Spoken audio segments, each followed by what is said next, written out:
worse. Yeah, I sort of glossed over the fact that we had our vetoes, but yeah. In Vertigo, picked by GAMBIT Youngsters, Inferno by NORDAVIND, and we end on Dust 2 as a third and final map if we even get there. I'm never really a fan of predictions, but what do we reckon here? I think... Oh, I'm a big fan of predictions. I love being wrong. 2-0 GAMBIT Youngsters. Let's see how it goes. Like I said, I love being wrong. We are, of course, still in the warm-up to those of you guys who are wondering, why does this run? If you weren't wondering that, congratulations, you're much smarter than I am, because I was. He's using the deficit. Someone check his PC. He is on the wire. Indeed. And now, of course, we're going to check out the odds as well. Very important going into this. I actually think these odds are very fair. Yeah. Maybe less so on Vertigo, to be honest. I was thinking the odds for this series, I think those are fair. But I don't know, man. I might go as far as giving it like a 1.2, 2.8. You know? Okay. In favor of GAMBIT Youngsters. I'm looking at NORDAVIND's statistics on Vertigo. They're very bad. They've got 3 wins and 5 losses. Not the greatest thing in the world. I mean, was it them you said you hadn't watched in 2 weeks, or is it GAMBIT Youngsters? No. Both, actually. I watched them both 2 weeks ago. Yeah, a lot can change, like you said. That's true. They did beat Endpoint recently, which is a pretty good result. So let's see how things go. Shero on full utility. Axel's got himself a smoke and a Molotov as well. The important one to keep an eye out for, though, is obviously HS. He's over towards the B bomb site, so if he isn't coming back soon, the nade can't be used to deny the bomb one. So Croman's got a nade for himself, but one is never quite enough, and that nade will need to be used soon. The question is, are they going for the default plant? Oh, good nade coming in. Even right clicks it forward to the plant, even though it wasn't happening.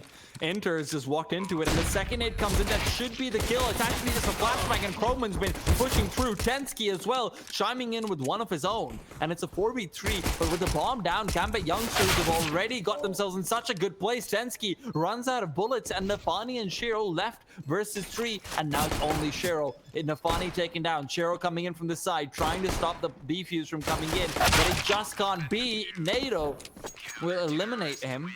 And there you have it. NORDAVIND start off 1-0. Are we still seeing spin tactics on the bomb? It seemed like the diffuser was still moving. Didn't they disable that? Like, didn't they remove that? That's what I thought as well. But maybe they found the exact right pace to do it. See, just like small intervals, just small turns, no big ones.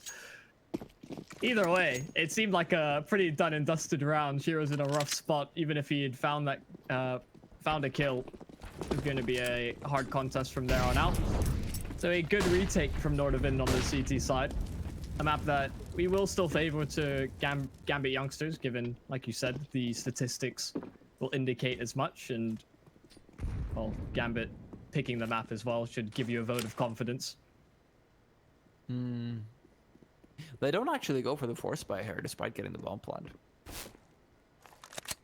That's a welcome change in versus the map the match we just witnessed, where it was force buys galore. It felt like every single time you lost a pistol. So I'm welcoming this breath of fresh air. I agree with you, but I don't like the lack of flashes. Yeah. Like you have P250s, pull out a few flashes, man. You know, don't skimp on those. The $400 can literally get you a bomb plant. Now NATO goes down, no $400 needed, but Harry and HS are there to show me exactly why I personally like the flashes. You have a few flashes behind that first skill into NATO, bomb goes down. At least I think so. Yep, 100% agree. The fact that utility is not looked at as heavily sometimes in these pistol-only rounds can be a bit of a deficit. And, well, an exemplary reason as to why. And now into rifles. We've got the AKs. We've got full utility on everybody. We'll see a good set of defaults from the GAMBIT Youngster side. They beat the timings from any sort of utility from NORDAVIND. No sort of preset smokes to deny information over at A. And they even span Croman down, catching just a glimmer of him before he crept into that corner. And it cost him his life. This is so strange. You almost never see this where the CTs don't smoke off the ramp before they're trying to take control. When they don't smoke off the ramp, normally what that just means is, hey, we're letting you have it. Yeah, they're still heavily contested. I mean, yeah. there's three players practically spamming through smokes over there. There's basically 4 players here. There's no one in the B-bomb site. So this might be a callback to us talking about how the sum of the parts may not be quite what they're looking for. Aggressive play from NATO Sapix.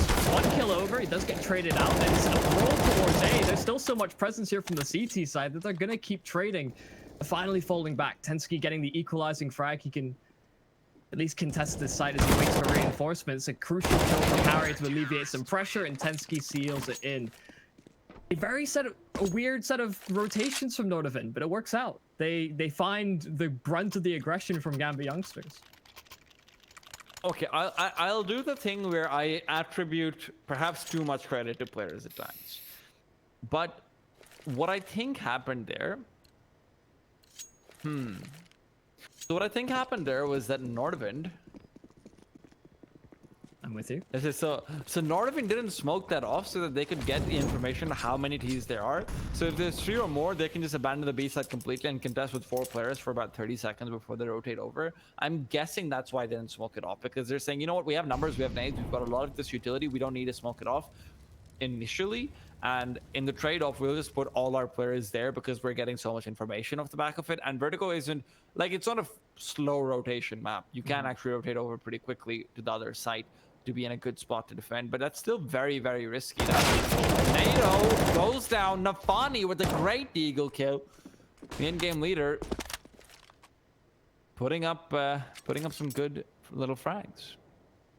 Yeah, and they don't get the trade either. They were holding that angle with the intent of at least one of them finding some frags because of the up and down nature of the dual peak. They get nothing done for it. Over at the A site, however, Croman's at least found a lurking Supra, finding a bit of information at the very least, but nothing much more than that. And GAMBIT youngsters are accelerating towards the B-bomb site. Harry, angle being held, a couple of kills found. He does get overwhelmed eventually, so this bomb can get planted, that cash injection into the following round, but can they contest it even further?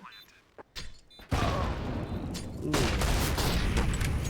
The nade would seem to indicate no. Shiro, 1 versus 3, Deagle in play, does miss out on Croman, just completely unaware as to his position. Crossed his screen, didn't even spot him, didn't react at all, and the defuse for NORDAVIND. Well, I mean, I'm checking the exact stats now because now I'm curious, and I just saw NORDAVIND beat Endpoint on it 16-9, which is very good. It's Endpoint's best map. Yeah, it's literally exactly it's Endpoint's best map. They also took alternate attacks to 17-19, so they have something to bring to the table on it. That's for sure. So maybe there's more to it than we thought. Yeah, those are confidence wins as well, right? Yeah. We saw a great performance from attacks. We know that it's Endpoint's best map, so... Yeah, good stuff. GAMBIT youngsters, you may have picked this. We ain't scared. That's exactly what you need against a team like GAMBIT youngsters, because they really, really like to exploit that fear. They're like Dementors, but you have more fun when they win. Arguably. Depends whose side you're on. Flashbang goes in, HS. Maybe you really like Azkaban. HS is just waiting for them to peek in. And this is something GAMBIT youngsters actually really likes to do, which is play the retake strat. Croman, however, is expecting that. He finds that kill. Shiro and Nafani are good with the trades. Stensky adds another one before Shiro comes in to clean him up. So GAMBIT youngsters, they really like to play this. They play from bridge and they retake ramp late into the round. It's a very unique style to them, but I really enjoy watching it personally. In the meanwhile, though, while they retake ramp, they also take control over B. So with that being said, this should be a fairly open and shut round, unless NATO can get in position to get a quick pick with the AWP. And he does move forward, he does move past, but are they going to be checking this angle? Axel's position is no. NATO gets the kill. but it's still a 1v2 to contend with. Shero has had his shot baited out. Smoke comes in. That smoke will be extinguishing the molly, but actually it doesn't even extinguish it. Never mind. Just makes the sound. The GAMBIT youngsters get their first round on the board. Very nicely done. And that's one of the worries, right? We saw NORDAVIND go for an early rotation off of that B bomb site last time that was presence towards A. This time around, GAMBIT youngsters are able to exploit it. And the fact that that B bomb site is so open, Axel just gets practically a free kill. The fact that he gets traded, that's a good sign, at least for NORDAVIND to have a contingency. But even still, you can't over-rotate on maps like this. Sure, you give it a lot of respect to your opponents, but you have to also respect that they're not always going to commit where you think they are. So a good little back and forth to get to that B bomb site for GAMBIT youngsters to get their first round. Can we get an eye on the boost on top of Croman very quickly? I think that's coming out from NATO, who's got the MP9. NATO, right above Croman. Ooh. Oh? Oh? Above Croman. I saw his little foot. Oh, there it is again. Well, this is a boost that has started to become more popular, but it's very risky because that Molotov always comes in right there, and they immediately smoke it off, and that almost only ever happens when there are two players, so there should be information gone. GAMBIT youngsters know since they're checking for the boost. And with that, NATO is forced off the angle. They've got information of two of the CT side. NORDAVIND, they need to come in big with their bullets, but they just can't get it done. Tensky finally comes in with the op kill, but NATO in the meanwhile is good for the MP9. Now GAMBIT youngsters, who are low on Shero as well, are getting a bit more careful. Molotov comes in. That'll force them down to about 28 seconds or so before they pull out the utility and start to go for the side hit. And they're tapping out of this one. They're rotating back towards the B bomb site. But this time, NORDAVIND haven't over-rotated. Havry anchoring the site, holding towards this back pillar. They don't, they have a Molotov actually to flush him out should they suspect that this is a position that they hold, and they throw it over. The smoke immediately from Harry as he knows his position to give it up, and they spam him through nonetheless. Tensky unable to get there in time to alleviate that pressure, and this bomb gets down. GAMBIT youngsters able to navigate back towards the other side, and there's not much room for NORDAVIND to come back into this one. They don't have the utility, they don't have kits either.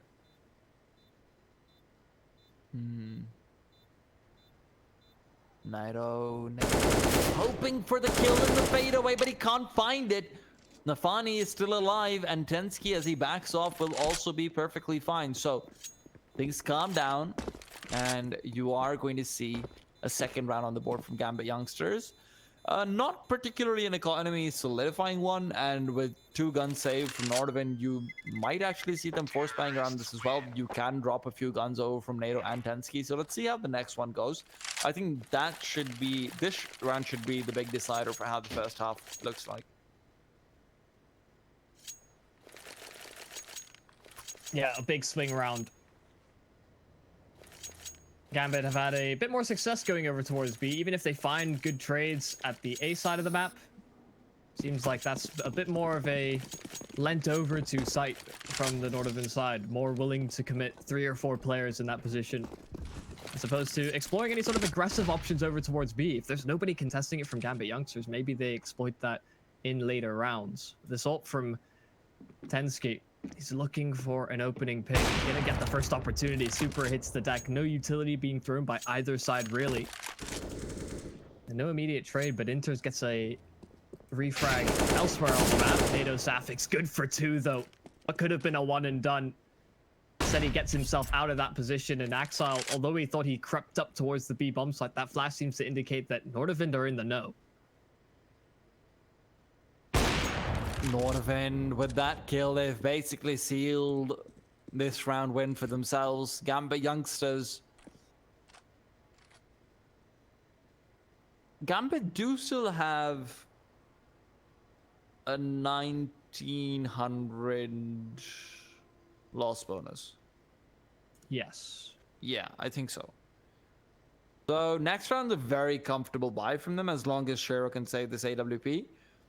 Shero, however, is very much the journeyman. He's going all over the place. Is saying, you know what, I will go on adventure, maybe find myself in Malta. I know we all wish for it. Shero Looking to peek out. But right off angle will lead to Croman taking him down. He can still buy up the AWP, but you know, would have just been nice to see him save, to be honest, when you're in a 1v4. Yeah. It's like the man who got away but come to die. Seemed a bit overambitious to think that that was a possible round, given how long the time had gone, but like you said, still able to afford up an AWP nonetheless. See if he can get something done with it. This time positioning over towards the B side of the map, hoping for some sort of a peek from NORDAVIND. They've been very passive towards B. When we talked about Endpoint earlier, it's a team I've gotten to cast on Vertigo quite a lot. They love to exploit and push through to that B side of the map because it does feel less favored in terms of the defaults. It's also something Mousesports really likes to do. Rups will very often push forward, and you see teams against Mousesports very often fly.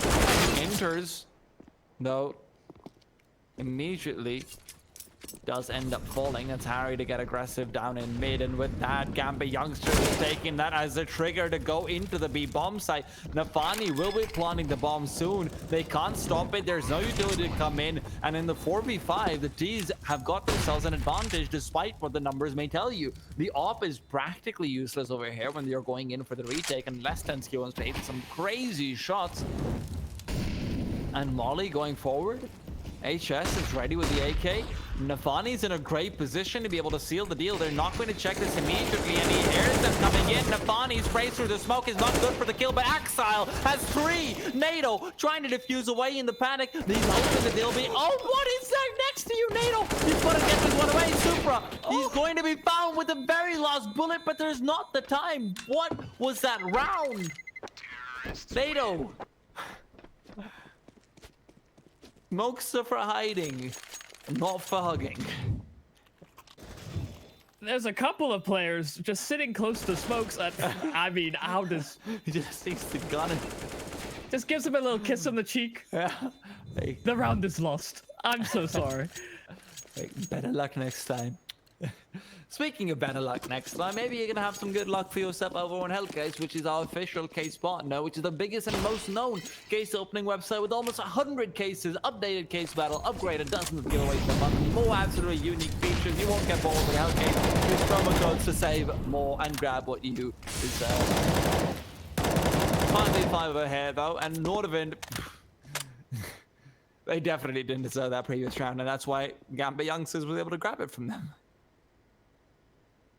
Yeah, it's a sour defeat to have because it was so close. Croman, a kill on towards Shiro. Spammed through the tarp, it seemed, and well, he's not quite done yet. He's trying to sneak his way around. Oh, don't fall. Confidence in a bit of movement. He clears out a ramp. That's a lot of information for NORDAVIND to work off of because after the initial presence, they'd expect at least one player to still be scoping things out, but GAMBIT youngsters are moving back towards the B site, and NORDAVIND are rotating. They're anticipating this. 50 seconds on the clock.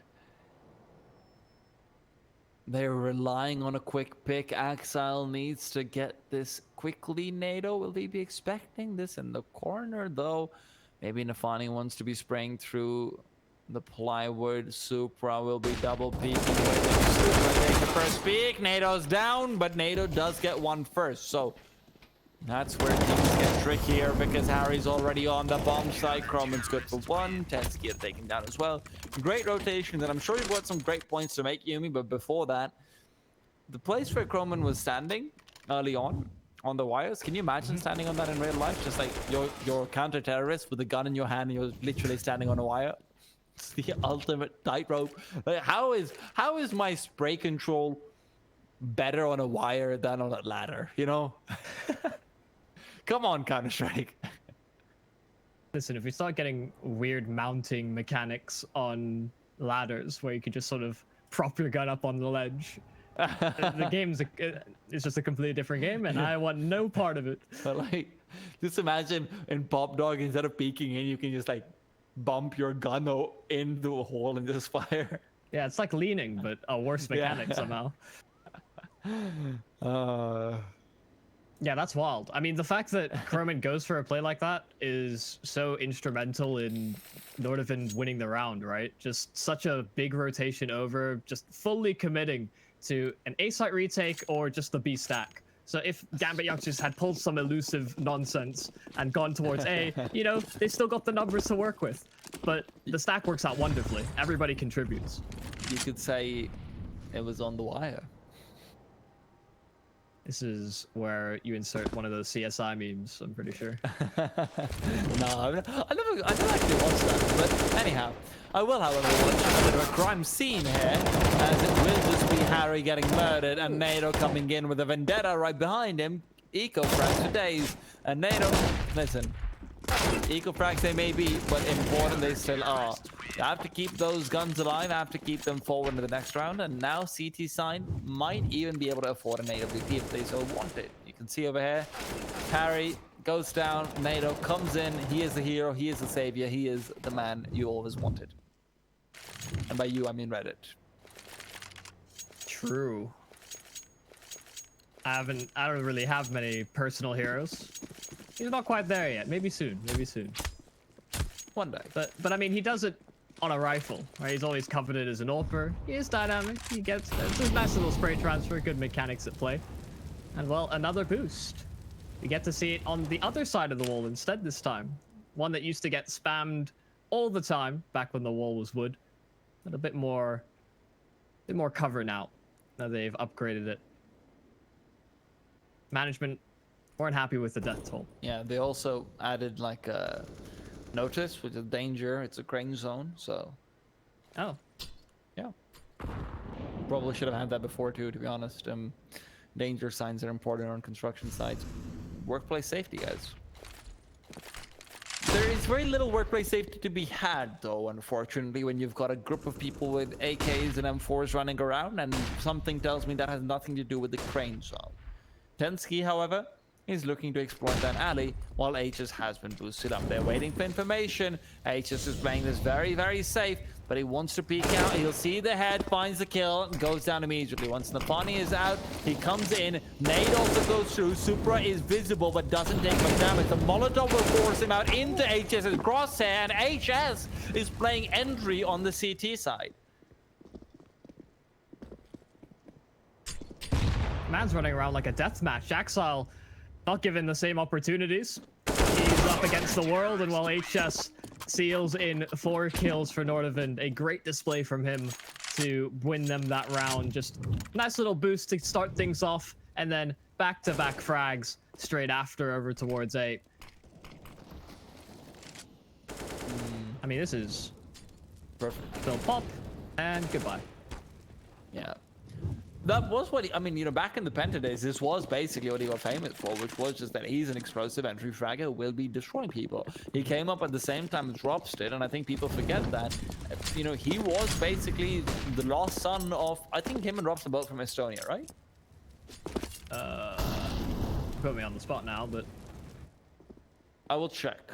yes, you are correct. Yes, so he was basically the lost son of Estonia. Because so many people from Estonia said he's even better than Robs is, but that never materialized on the server. And hopefully this can be the roster where he can do some of that, because you see that raw skill coming in. Harry as well, another player who kind of is one of those question marks where maybe he can be the big one to always step up in a game. He has some explosive rounds, and Nade comes in. It's Nade's topics to clean it up though, before Inters finally gets a response. Still, 4 versus 2 CT should not be losing too many players there. Yeah, HS with another, and well, he gets a triple kill for himself. So 4 in the last, 3 in this one. It's the ecos, but a nice set of stats for him. 7 kills in the last 2 rounds. He's brought himself to double digits. He's right there with the rest of the team. Yeah. Those are called the desperation, hey, I need to really start catching up. Yep. Frags. Leave it for me. Leave it for me. Guys, come on, let me get it, guys. Management's gonna be angry. But on a serious note, though, very quickly, NATO's AWPing now, but it was Tensky before, and this is one of the strangest things I find about NORDAVIND. I've literally seen HS AWPing sometimes. I've seen Tensky AWPing sometimes. I've seen a few maps where Croman is AWPing predominantly. And NATO's such a good rifler. I actually think he's a better rifler than he is an AWPer. And this is something like, you know, Maui Snake and I were casting a lot of his games. Both Maui and I shared the same opinion. Like, he should just be rifling. He's a much better rifler. But it is just a case of, hey, there aren't that many operas around, so you kind of just fulfill the role whenever you can. Very strange dynamic of operas in NORDAVIND, though, that is for sure. Yeah, it might be a map dependent thing. I'm not sure. I mean, even the fact that you bring up a couple changed hands, even on this map in particular, just goes to show exactly what you're saying. Well, a couple of kills in through middle to start things off. Harry will hit the deck. And, well, they're creeping Axile in. NATO's still in towards this side. He is alone. There's nobody to prevent them from getting space towards B if NATO were to fall here. So this could be a crucial kill if Axile's able to get the better of him. Of course, he hears the scope in, so he knows that NATO's around the corner. Just waiting for the right opportunity. Shiro holding the angle. Croman's gone. And now the utility will sail over towards B. NATO forced off the angle. The smoke to try and buy him a bit more space, and he gets it. Axile around the smoke, but the nade is perfectly timed. The refrag, and a perfectly suited one at that. And HS trying to fancy his chances as well. They're just falling like flies around the smoke. Don't fancy too many more peaks like that, but Tensky will have a gander. Nafany still over it towards the pillars. The bomb is planted, and the chance is beginning to dwindle, but Nafany finally shows his face. Tensky trying to make this one a reality. Can he keep going? Shiro misses a shot, but Axile... No, Supra, sorry, will not. I want to see the score for Axile and Shiro, because, yeah, so Shiro's sitting on 4 for 10. Axile's on 730. Neither one of their two star players are having much of an impact, and I have noticed that very often when that's true, Nafany always steps up. So that's nice to see, but you need more. Realistically, it just isn't possible to win around like this. You saw in the previous one, Shiro comes alive, gets a kill, Axile comes alive, gets a kill as well, and then the rest of them are just, you know, playing around them, and that's the difference. Yeah, and especially when we come into this kind of expecting the Shiro show. And you're talking about how Axile's sort of like the, you know, under-recognized player. I think people do give him a bit of credit, but does get outshined at times, just because the AWP gets a bit more of an emphasis from the community. Of course. Such an impactful role after all. And, well, if they've gotten off to a slow start, NORDAVIND are poised to take Vertigo. I mean, they've been playing very individual. It's not quite the same Vertigo we saw from attacks earlier on into the day. The players are hitting their shots. They're all contributing.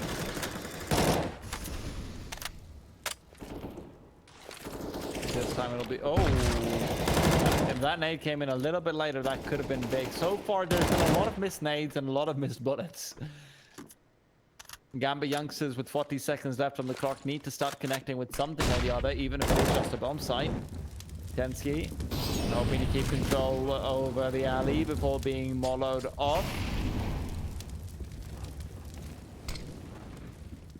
But things are not going to become easier at this point. 20 seconds left on the clock. GAMBIT youngsters are going to have such a hard time getting onto this site because of Tensky's position. Well, they bring him down. Croman and NATO, the ones to bring things together. But Axile from long range will eliminate Risk and eliminate NATO, while you see Harry getting ahead of himself. HS, last man alive. Harry thought he had the kill, thought he could stop spraying.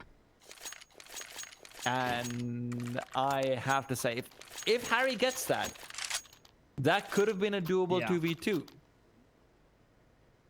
Yeah, because his teammate got the kill as well over the boost. You try and play the numbers advantage from there. I'm right there with you, but we've all been there. We've all had a moment where you're so confident you've got that frag, you're focused on the next one. Oh, wait, no, what? No. Yep. Oh. He's gone for that peek a few times now, but finally somebody peeks him. It's NATO nonetheless. He's been a patient AWPer and patient player over towards B by and large. Fancied his chances at a bit of a change. Does come back to bite him. So a good early man advantage for Gambit youngsters. We haven't seen too many of these thus far. The conversion of which has favored them. Typically when they've gotten the picks, they're able to collapse on a site rather quickly, but given the forward nature of it, still set up in their default. They are converging, however, slowly making their way up the B steps. Norda's gambling on A. I mean, are they saving? It's the last round of the half. You can't save it. They're just going to gamble. They're relying on HS to be the anchor, and I can see why. He finds the 2 kills, brings it back to a 3v3. But with Shero on the AWP in the post-round situation, good luck getting back in here unless you can immediately tap him down. Enters as well as waiting for a flashbang to potentially come in, and he can immediately swing out wide to the left as well. He knows where these players are, doesn't connect though, and Shero's left alone. He's picked up the AK, needs the ace clutch, but NORDAVIND somehow isolate every single player into duels which they didn't want to take. How does that happen? The only player with utility on the Gambit youngster side is the player that is the closest to all of them. He had a smoke or a Molotov and a flash. It was Inters that was up close. You say he was waiting for a flash. I don't think realized that he was the only one with the utility on his team. Just taking fight after fight, no nades to speak of in the post plant, and well, NORDAVIND are showing themselves very often. Yeah, NORDAVIND are just winning so many individual duels as well, right? The fact that HS is alone on the site and he gets 2 is ridiculous in its own right, just because it buys so much more space for NORDAVIND to even get the retake underway. I mean, you know, theoretically, HS could have just not re-peeked out again and put them in a 4v3 regardless. So, you know, this is where Gambit youngsters, if they don't win this pistol round, you know, they might have just said goodbye to their own map pick. And this was the map where, you know, we talked about it. NORDAVIND is not supposed to be winning this one. And now NORDAVIND pulling out the one-way smoke. Shero's trying to spam through it, but not significant amounts of damage being dealt. Chroman's got a molly as well. I mean, you just molly this off potentially. You can molly off the boost box as well. And you can see the odds have shifted so heavily. It's 132 to 319. Gambit youngsters are now so heavily on the back foot for this one. Supra keeps on peeking. Can't find the shots. Needs to start tagging them up. Needs to start bringing them down. Shero's up next. And the question is, can he do anything different? It's Enters to be the first one to find a kill. Beto to be quickly eliminated. And now it's a 4v4 retake. Coming in quick, Inters at least finds an advantage. Harry still taking these fights, trying to bring things back, equalize the affair. Tensky getting rushed down by Zero. Harry unable to hit the shot still. It's just HS. He's been crisp in a few of these instances, but maybe this might just be too tall in order. Too many angles to face. They're sticking the bomb and HS has no chance. It gets defused from under his nose and he can do nothing to stop it. Those odds that came up on screen from our partners over at LootBet, I mean, I'm right there with them. NORDAVIND have been impressive, but yes, just a great retake from Gambit youngsters to keep themselves in the map where, like we've been kind of saying a few times, it is a very favorable map pick coming into the series. And you know, Norda, they've done their homework on this. That's very clearly visible. And like you said, we've just been very impressed by everything they've brought to the table. So now, what do they bring to the table? I think this is a technical timeout. When it's tactical, the timeout is nice and yellow or nice and blue. So this is probably a technical timeout coming in. But do they buy here? That is generally the call. We saw Gambit youngsters abstain from it. Yeah, and then they lost like 5 rounds in a row. Yeah, true. You're right. NATO's PC is unfortunately having a few issues. Hopefully those are sorted by now, though. So don't worry about it too much. So I'm interested to see whether there's a level of depth that we've maybe been missing on the broadcast thus far. We've had a couple of nice little bait and switches from Gambit youngsters. We didn't get to see too much of that from attacks when we saw Vertigo earlier, but given that NORDAVIND have had a couple of good wins against respective teams on this map, maybe there's something different about how they approach it. Maybe it just relies on the aim. Even if that is the case, seeing them mitigate any of the protocols that Gambit youngsters have implemented for their CT side could be an impressive feat to witness.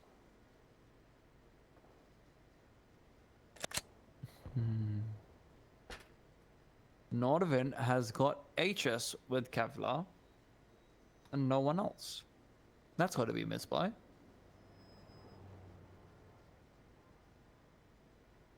This could be, yeah. I mean, it's just a Glock, so yeah. If he had a P250, otherwise I'm still thinking, Yeah. all right, I see where you're going with it. He just had so much money, but that is not the case. Axel, however, he is getting ready to go aggressive. Nade's not going to do much. 50 seconds left on the clock. NORDAVIND knows that that's about the time when the nade will be thrown if you show any presence, so they back off and they're perfectly safe. This MP9 could just clean them all up. That's a big problem. The CT side, money is what it's all about. Bomb is dropped very far away from the other terrorists as well because of how the MP9 gets that kill.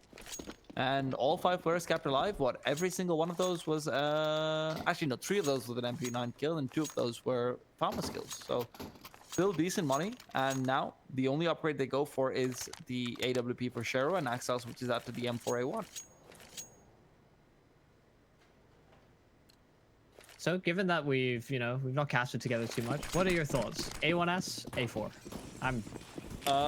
I think that the A1S is a hunk of metal that is useless. Right, okay. And is absolutely trash, but I do know why teams use it, which is not because the A1S is good, but because of the fact that your AWP will sometimes buy the A1 so he can drop more easily. When he is getting an AWP drop to him. So, I mean, the only reason why I think the A1S is decent is if you have a couple of players who will be dropping more often than not. Okay, I see the line of reasoning. Well, a full-on gun round for both sides. Bit of a bonus really for Gambit youngsters, but they're getting overwhelmed towards the A side of the map. There's 3 players in presence, and they're making sure that they are known. The smoke goes over to at least deny some information. Shiro cannot help his teammate out, but Nafany maybe doesn't need the help. Pushes forward and finds 2 kills.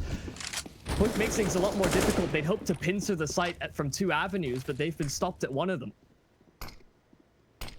Now, how do they react? Do they go back? They've spent so much utility. There isn't time as well. There's 35 seconds, and you still see that over in mid, that's Axel playing over there. You don't want to mess with him over here. And now when utility is still being thrown, Harry's getting ready to re-smoke this and go in. A flashbang is there. You don't have Molotovs. You don't have grenades to stop this bomb from being planted, but they're so worried about a spam through the smoke that Harry stops planting the bomb, and now he'll be backing off. Because of that, the smokes will be dissipating around the time they go back into the alley, so they decide not to go back into the alley in the first place. They're just playing this odd little off angle where they could be almost lined up. Flash is going out. Harry is brought down, but Croman to trade immediately. And now, second flash is there, but it won't matter. Inner peeks out before it. HS will be the final casualty. And a very odd post plot. I mean, Yeah. see, I like the 2 players lined up. I think that's fine. But HS coming from alley instead of just pressuring from ramp is so odd given that the bomb is planted where it is. And he's smoked off and spamming through it as well. So they know where the last 2 players are, even if... Yeah, I'm as confused as you. Because surely if you're going for a play like that, having that hidden element, maybe the smoke dissipates as they're going for the fuse. Just a thought process outside of the one that we actually got to witness makes a bit more sense. But it was just a small mental lapse or a bit of a miscommunication as to what their intention was. few nades, chunking Chroman down pretty heavily. They did go for the Mac 10. I think this is an underappreciated buy, but I think Shero is about to go down. The AWP is removed, Nafani is as well. Supra now has to use this nice little long-range angle, but that doesn't matter when you've got a flying Mac 10 to come through.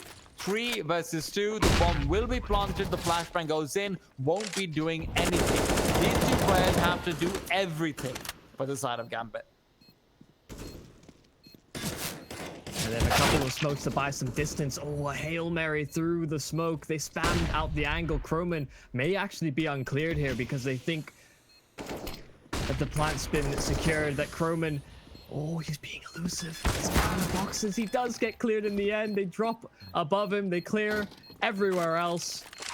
And if he's not in front of you, he's maybe somewhere behind or below. They're getting closer and closer, Gambit youngsters. They started this half 10-5, but they are hot on Nordavind's heels. I mean, is the previous round really around win, though? You're going up against full Mac 10s. You've lost 3 weapons. They get the bomb plant and a lot of kills. And look at where the money for the T side is and the money for the CT side. This round, though, if you convert it, then yes, absolutely. I agree with you. It's huge. But Gambit youngsters, the previous round could come back to haunt them if they lose this one. Massively.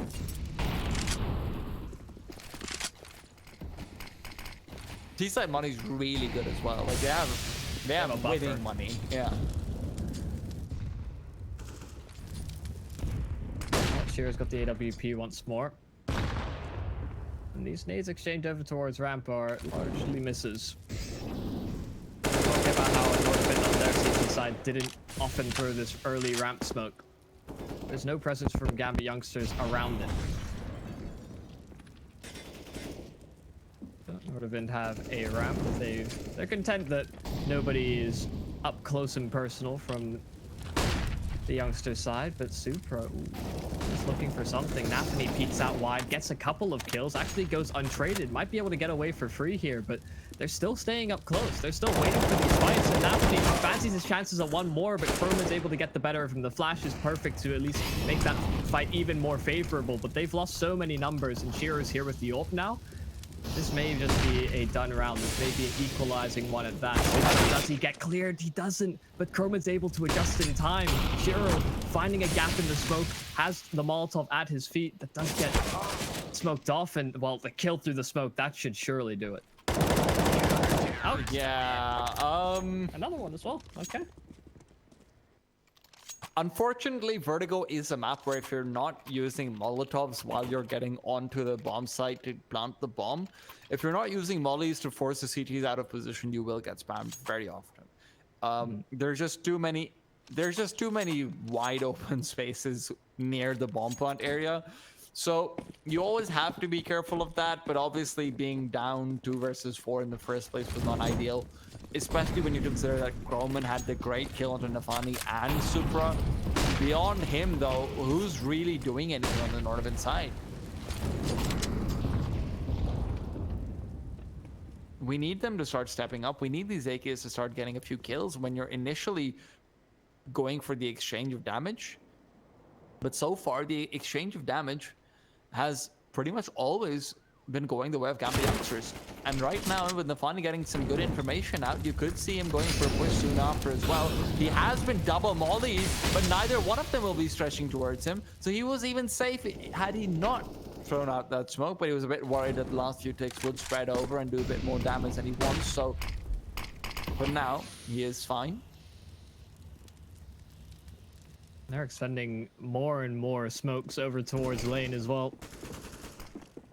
Denying information, Nordavind, they're making steps. They're still throwing utility over, so they have no intent of backing away whatsoever. It's not even a thought in their mind, and Nafani pushing through the smoke is able to get one alongside the flash from Inters, and well, Nordavind heavily chunked down. Just Harry that's healthy, and he spotted out one. That's an easy enough kill to find. Shiro re-aggressing through towards lane, and he's gotten Tensky. Now they reconsider. Now they back themselves away, but it might be...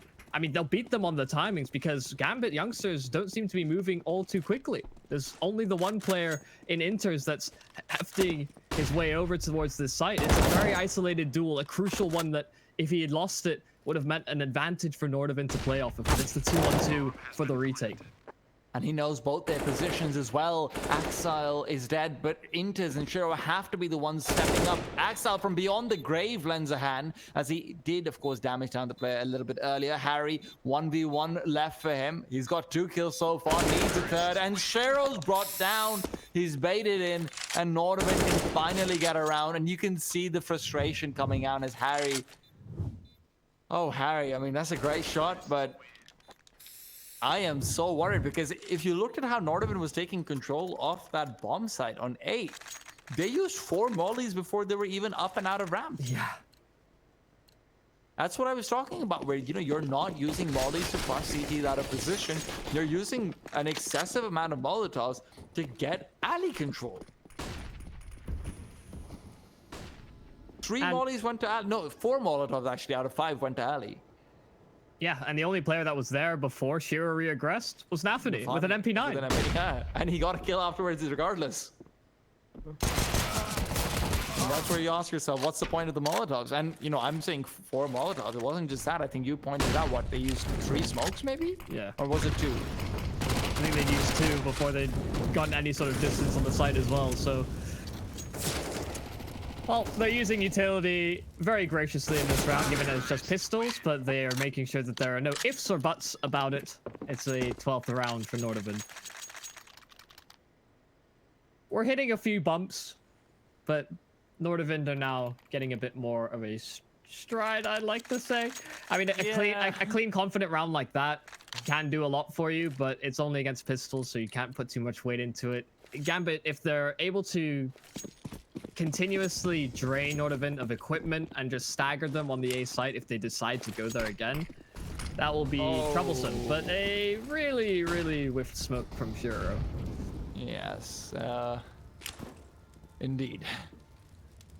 Now they have to actually fight for ramp. Well, that might be a blessing in disguise, to be honest, because there's only 1 player in ramp. So now when they have to fight for ramp with multiple people, they'll see, oh, hey, we should probably be rotating right now. And that's where it becomes more interesting about how Inters is playing. He knows they're coming his way. He knows they're going for the mid control. And that's where the immediate Molotov even comes in. The molly from the T side is a little bit further behind. He expected it to maybe land on him because he's forced off the angle. Axel, in the meanwhile, trying to aggress. Inters, those are coming in behind. Their flashbang is good, but Nafani's flank is not good enough. Axel is left alone as they get kill after kill. Nordavind completely overwhelmed the Gambit youngsters' defense in mid. And it's an avenue that's explored very scarcely from most teams that play this map. I mean, you get to see it more so on the high level, that mid control is a bit more of an emphasis, yes. But the fact that they've gone through and just reaped the rewards of it immediately after even exploring that option is a great, great sign for them. Said it earlier that they may find their stride. That's a very big stride for the round. Exile trying to save this M4 into the following. May not be successful, so there's 2 players hot on his heels, and HS finds the frag. 13-10 after getting things tied up. Nordavind have now won 3 straight. And you can see why a lot of teams who do play for mid control in the top levels, they don't just position somewhere where Inters was to spot someone out. They get aggressive early on in the round. They will be flashing out. You will see Liquid fighting for mid very often if they're not going to be fighting for ramp early on with a leash. You know, Complexity as well, a team that will occasionally like to fight for that. Even a few of the Polish teams like to send an Opper up close and personal to be spotting out, and then let a rifle play anti-flash and then bring the players down if they rush the Opper. So you could see why Nordavind has started to turn things around and focus more over there. But now that they're back over here close to ramp, the question is, do they find this round? Do they find that success that they've been looking for? Supra. Well, they are on full USBs, so I'm assuming that they should probably be, you know, they should probably be fine regardless. It's easy to get nervous when it's grouping towards a Nordavind. They've had a pretty mixed bag, more losses than none. That's just called a bad bag, not a mixed bag. Yeah, true. if 1 in 100 gummies is a good one, then it's probably just a bad bag. No, I never understood where that like phrase even comes from. But before that, before we get into the etymology of it, we're going to see a clean anti-eco, and I'm going to get your opinion on the A1S versus A4 debate. I think the A1S has a good enough role as far as spamming through smokes and getting some good tag damage. Like you said, the economic side as well is a pretty big factor. Okay. But the A4 is by and large better. It's just the fact for I love spray transfers. I feel like you just miss out on those so significantly on the A1S. On the A1. Oh, I agree. I saw a 4-man spray transfer by Falvin a few days ago with the M4A4. It was so cool. I'll link you the clip later on. Yeah, it just gets me excited for Counter-Strike when I see a nice clean spray transfer. I agree entirely. But what he's trying to say in Coster words is the M4A1S is a terrible gun and you should not use it. Okay, don't put words in my mouth. No. Of course, there's a place for it in Counter-Strike. But it's very the garbage man. Okay. But now we're gonna all my opinion. None of these are representing Yumi's opinion, of course. But now, Gambit youngsters, still no op on Shiro. They pulled out the AUG instead. They're hoping that one scope is, the same as the other. But Axile, it's his turn to shine. The M4 finds one, but not enough. Nate comes in, chucks him straight off the building, and enters. Now has to respond with a few kills of his own, but he can't finish off. Croman Shiro is playing the angle he cannot play as Harry comes in with another great entry. HS is not done, but with Nafani's death, this round is over, gone, finished, and thrown away. Shiro really dropping the ball over there, honestly. Yeah, and I'm not usually one to point out poor performances, but Super has had a really rough go of this map. Yeah. Typically one that hovers with the rest, but something is shifted. NORDAVIND are in a very, very commanding position. They've been a bit questionable at times on some of their pushes, but just the individual capacity to find frags just doesn't have to be heavily utility based, doesn't have to be anything fancy. Just peek out, find a couple of kills. NORDAVIND have just done a better job at finding frags in that manner. And sure, maybe on a different day, Gambit youngsters have a bit more tactical prowess and a bit better execution, but NORDAVIND are here to play, and that's why they find themselves in a advantageous position now, one shy of winning their opponent's map pick. Not a great buy from Gambit youngsters to try and contest it either. Mid control yet again, but HS to find Nafani. That is a big kill. It'll be forcing out rotation from the CTs, but look at where Inter says he's going for the flank, but he'll be very, very late by the time he gets here. Inter has revealed his position by dropping down, and he knows there's a few people around that corner. Supra finds one more to add to his tally. So the A site could still very well be the destination, but it is one with a lot of backup to come. Inter volleyed out of position. He's brought down Croman to do the honors, and now you see maybe some regret coming in, and Axel, who has been going for the flank for quite a while, who's pushed all the way through the stairs, is now going to be trying for the pincer. The 3v4, a very tough spot for the CT side. Yeah, Axel attempting the flank. Tensky is honed in on that position, however, spots him out just ahead, but it's just enough. And oh, actually, Axel finds the kill before he can retreat. Over Shiro as well, getting another to bring it back. Supra chiming in. Croman trying to be sneaky in the smoke, but they spam it eventually. And while there's a little bit more fight left in them, 11 to 15, they get the retake done. It's a couple of nice kills through a couple of walls, it seemed like, from both Axile and Shiro, but they will happily take that.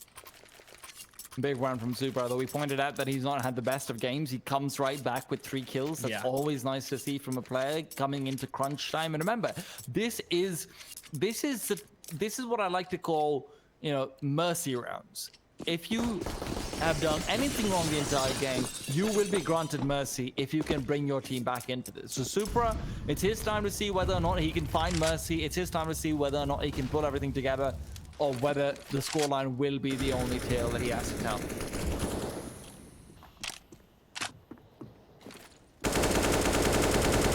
A lot of utility expended towards A to start things off. Nafany in that close position. So HS clear and deal with that one earlier on rather handily. This time going to be, again, more emphasis on mid control from NORDAVIND. Harry boosted up. Shearo's peering forward. He's got the out wide in the open, and there's a couple of kills there for NORDAVIND. They'd hope to get aggressive, take some control away from the T side, but they get caught at an unfortunate timing. Axile alone towards that B site by and large, and has to be worried about a couple of angles now instead. This split is very much a possibility. The NORDAVIND seem to be focusing more of their presence elsewhere.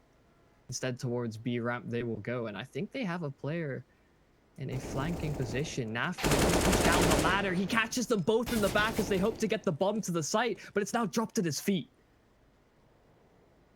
The 2v2 is tantamount of a hair.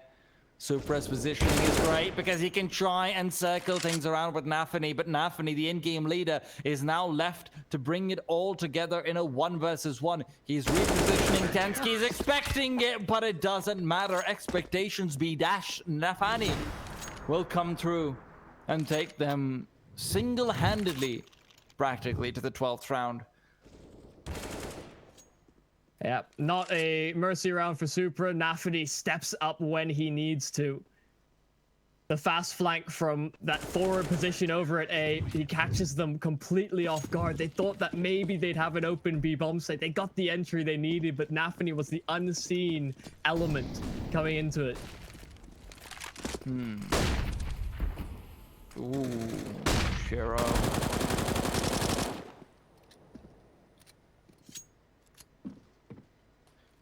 Pharaoh needs to start finding a few kills of his own self as well. As 13 to 19 right now. Stepping it up is a must for a star player when you're at this stage. He sees the opportunity but cannot grasp it. Molotov comes in to keep them from swarming him down. He does back off and reposition, but in the meanwhile, with 1 minute and 15, Supra's been able to catch out quite a few players and been forced to back off. Tensky tagged down to 28. Shiro's missing more shots. And the CT side, well, they're getting damage in. But damage is not enough. You need to be able to keep NORDAVIND off of this bomb site entirely. Shiro needs to start hitting the shots, getting the kills. And this should have been it, but the flick misses and he can't get it. Supra now, Bombers at the ready, is trying to step up, trying to get aggressive, hoping for a flashbang, hoping for some help, but all he gets is a bullet to the head. NATO to take him down. Shiro repositions, playing from default, gets on top, finds a kill, looking for more, but nothing is going his way.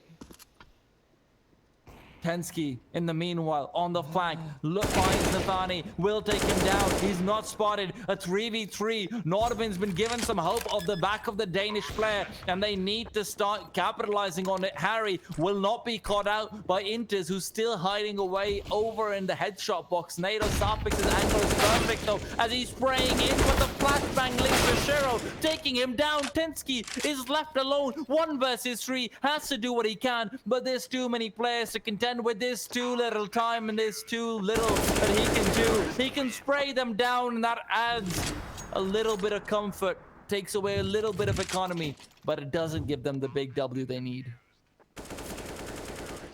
Oh, these rounds are so toughly fought for Gambit youngsters. They rely on the individual heroics, some great peaks, and just quick time decision making as well when NORDAVIND are collapsing on that site. Just small instances like Shiro jumping up and just simply getting those frags where needed. NORDAVIND are so close, but Gambit are making this as difficult as possible. Got the AWP back in hand. They've got Supra on an SMG, a couple of FAMASs in the mix for Gambit youngsters, and the money is still there for NORDAVIND. No sacrifices having to be made, no compromises.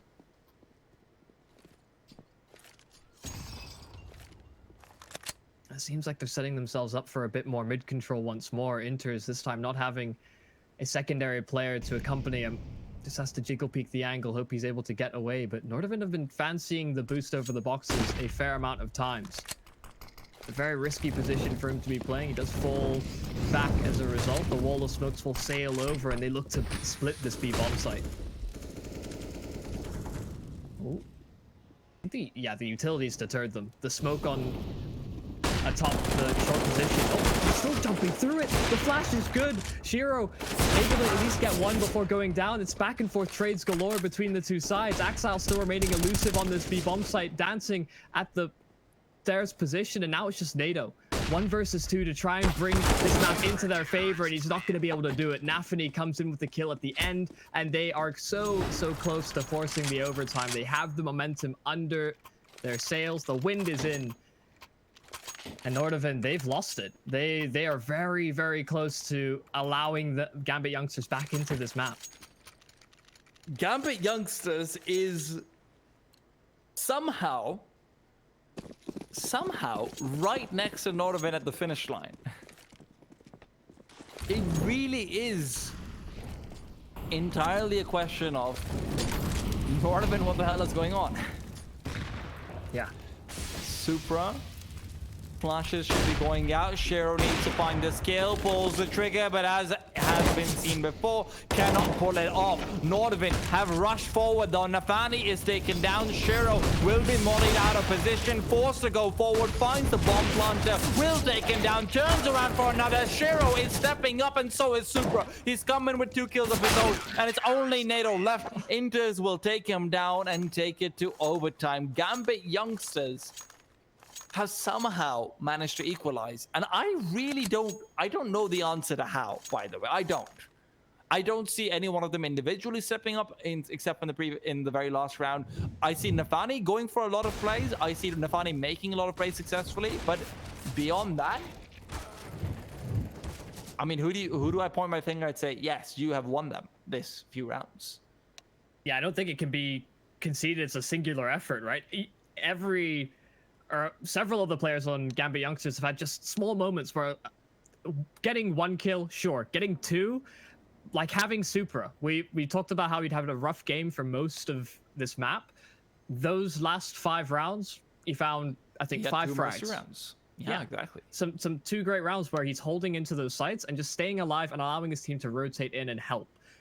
And that makes all the difference. Like you said, those Mercy rounds, like, all is forgotten. Now it's an OT. Everything is forgotten. This whole map, basically, none of those stats matter anymore. It's all about who does better in the overtime now.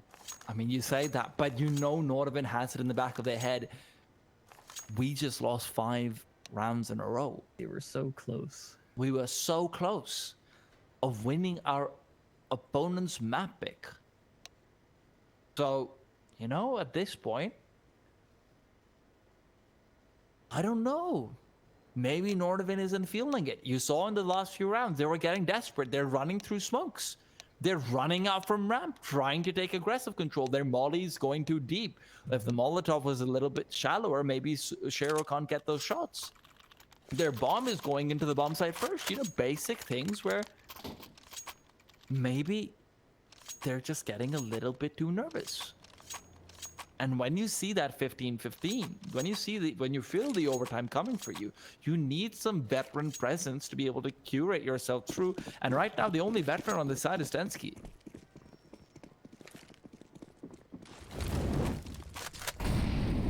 Now we'll see if their grit is going to be Tensky, living up to it. Okay, well, there's that veteran level player coming in sharp as ever for the first start of the overtime. Shiro getting naded constantly as he helped to help out. And the odds from our lovely partners over at LootBet, they're as uncertain as we are. It's very close, and well, they may just shift even further because look at how NORDAVIND are taking this. Look at this. 5 players to 2. This round got started off so rapidly. I disagree with those odds in the start. Like, I know that NORDAVIND is winning right now, and that was very well done by them, being able to find Inters and Shiro early on. Very important for the mid control.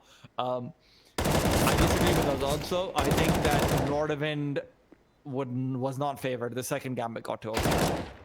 But Nafani, you know what? He's a pretty good player.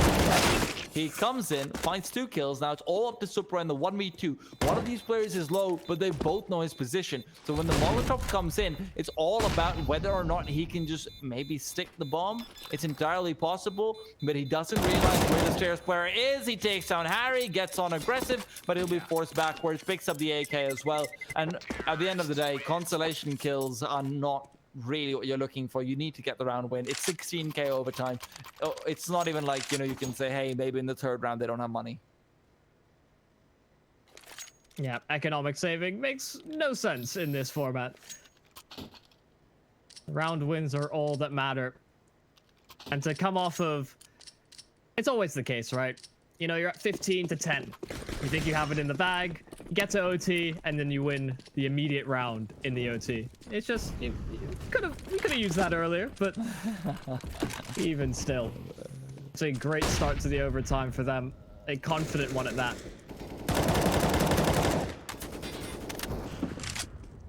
Shiro finally gets it. He's missed that kill like 4 times by now, by the way. Does get it now. Inters follows up as well.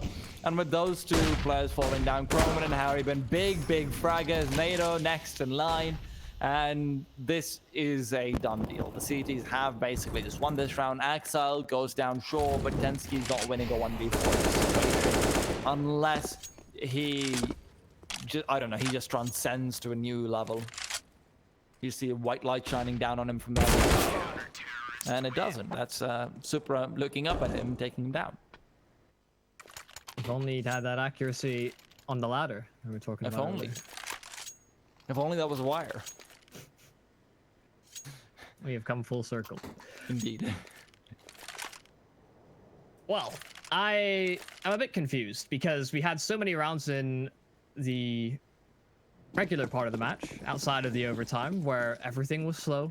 People were being calm, cool, collective. You know, we're throwing out our defaults, but it just seems like rush galore at the moment. So many fights being taken so early from both sides of the coin. And, well, NORDAVIND, they're showing heavy presence towards A with nothing towards B. No nades, absolutely zilch towards the other side of the map. And they're just barreling in. A couple of entry frags being found. Shiro able to equalize at that with the AWP, keep himself alive with the smoke.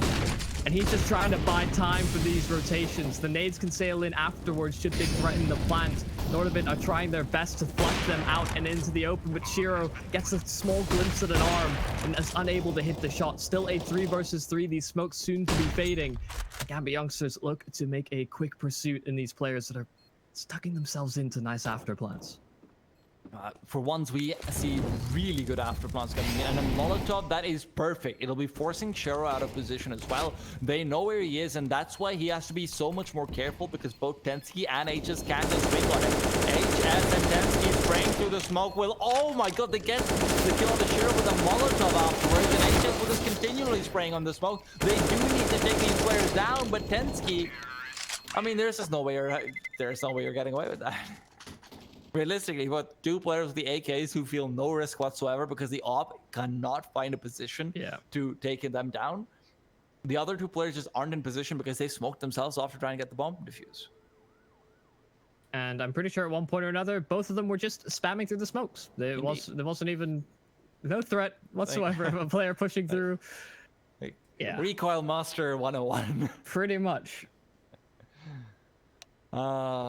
This is a... Yeah, I think overall it's fair to say I've been more impressed with NORDAVIND on this map, in spite of the historic performances from GAMBIT, or the statistical performances from GAMBIT in the past. NORDAVIND just seem more prepped to play by and large. I mean, you see the score differentials across all of the players on that side. It's very tightly packed, and that's a very good indicator that it's not just one player having star moments, everybody's having their own little time to shine. Okay, you know what? I'm okay with these odds. Yeah. Now I'm okay with them. Our partners at Loopbat, they're right there with you. They're keeping I ahead wasn't of the before. game. Like, you know, before I didn't think NORDAVIND was favored, but I'm fine with those. Our partners at Loopbat, always good partners.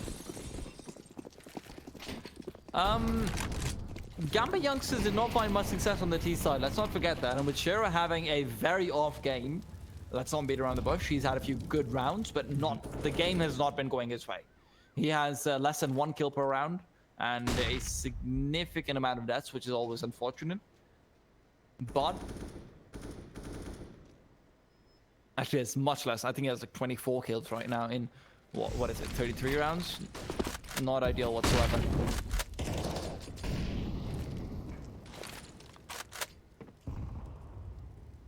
Yeah, and well, for now, they don't even get many opportunities to fix those scorelines or amend them.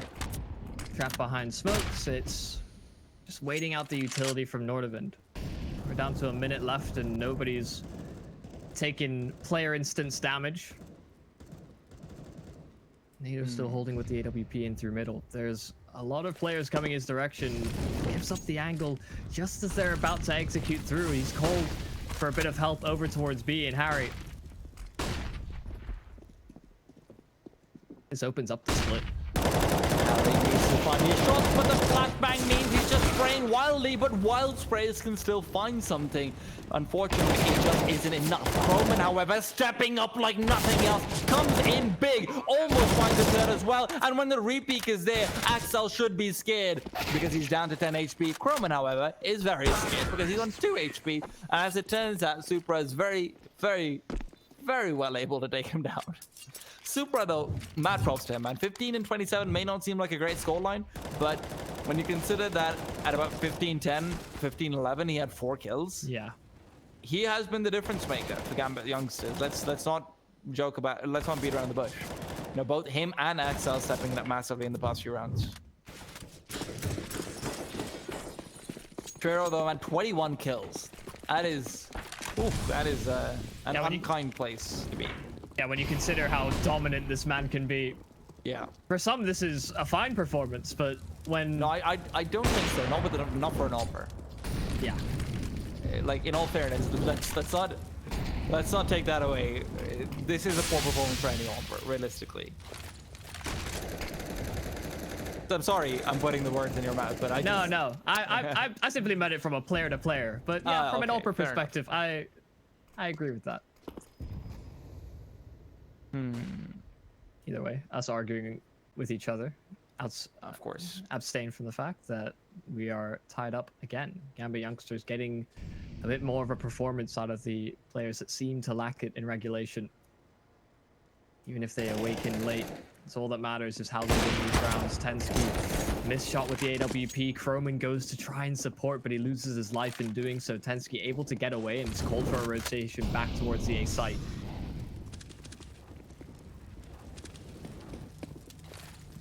There's nobody at B. They are fully committed to this. They don't think Gambit youngsters are backing down. And with 35 seconds left on the clock, you can see why Tensky now, he's the one on the AWP.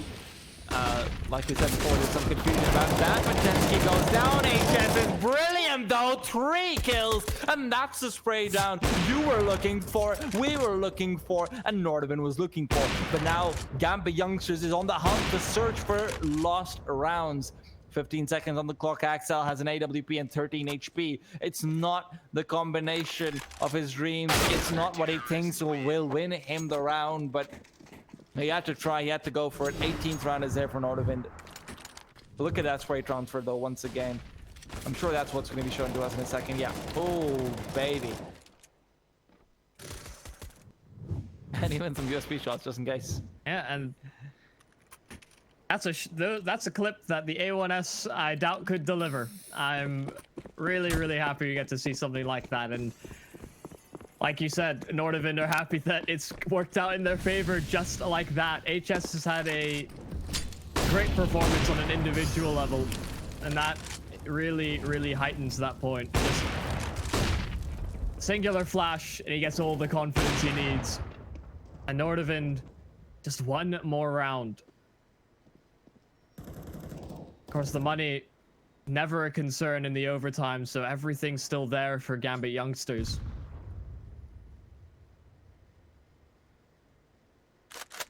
Seems like there's a bit of indecision as well. Thinking about going for the boost in through middle, but still backing away. There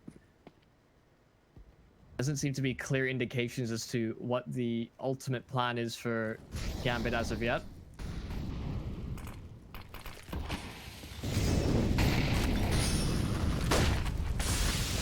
Malta utility though. NORDAVIND are calling for alarm to leave it.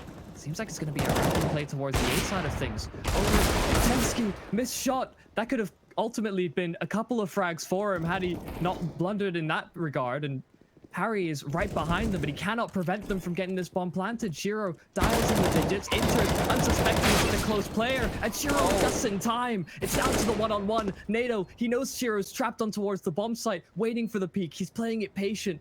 Shiro, the AWP, has to come out ahead, and he gets it done! A fast play, a fast peak, and he gets it to the second overtime. It's a Hail Mary. He was on 6 HP. Huge round from Shero. I mean, I talked about mercy rounds before. This was the ultimate mercy round for him. I will not criticize this man anymore because when you need him the most, he steps up right there. That wide swing out, that's so incredibly bold because that's not just a wide swing. Remember, it's a very different situation with an op. To wide swing that quickly, you need to unscope, swing out, quick scope in, and get the headshot. And he does so through the door. That's just crazy. Yeah. I fully anticipated NATO to be able to bring it over the line. Just one bullet. Had it clipped through the edge of a box or not, it surely would have been enough. The man pulls out some heroics. Shiro himself. And well, we're back at it again. Another overtime. Croman feels a nade coming in towards him, rather. And will immediately be brought down by Supra. Somehow Supra just swings out, takes him down. Tensky, however, is right behind him. And as a result of that, he will get 2 quick kills. Now Tensky, unfortunately, is very, very low. But he's still going for the boost play. All right. Interesting. I mean, that's fine. I guess maybe they're just prioritizing information and this thing. Yeah, if you died, you die, whatever. It's just a bit risky. You can roll back. Harry, Obshot comes in. A great little kill for him. Nade goes out, but will not be doing all too much. Now, at this point, they need to be careful because the boost was there. Shero could not find the kill, though. Now a 2v4 where Gambit youngsters are going to be hard pressed to find much.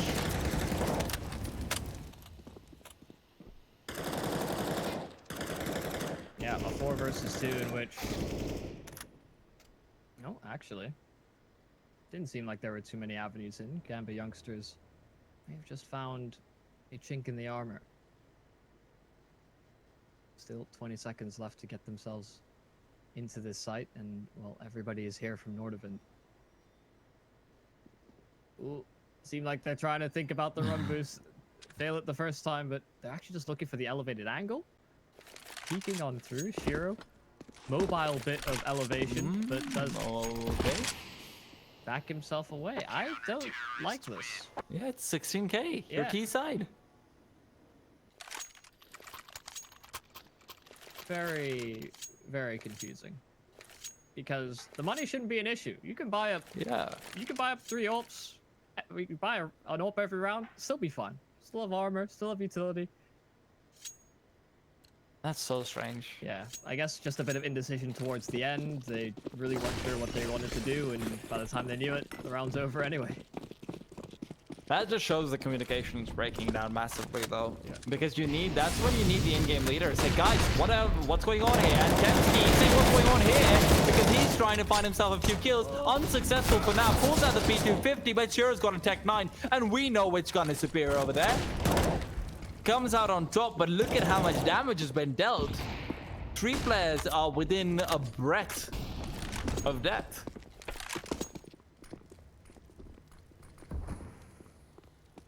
You whisper something mean into there and they'll just die. That's basically what they are. Don't do that. We just talk about communications breaking down. Maybe things are being yelled. Maybe, it's possible. I know Tensky was definitely yelling, there's 4 players here, there's 4 players here. Croman, though, boosts it up, looking to get a quick peek. Nafani is Actually, is he checking for this? No, not anymore. He's expecting a push to maybe come through. So this is very much going to be a game of cat and mouse. If Hardy peeks out first, then Croman takes him down. And with that, you're now in a 4 versus 4 with very many weak players. NATO, though, goes down. He was trying to use the one-way smoke to his advantage, but Axel can get close enough to find the gap. And as a result of that, that will be all Shiro. HS now has to step up. There's a few players to just take down quickly. 1 bullet away. But now, a 2v2, which is going to get a bit tricky because Shiro boosts himself up and finds that kill. Perfect angle to exploit the Opera and Harry.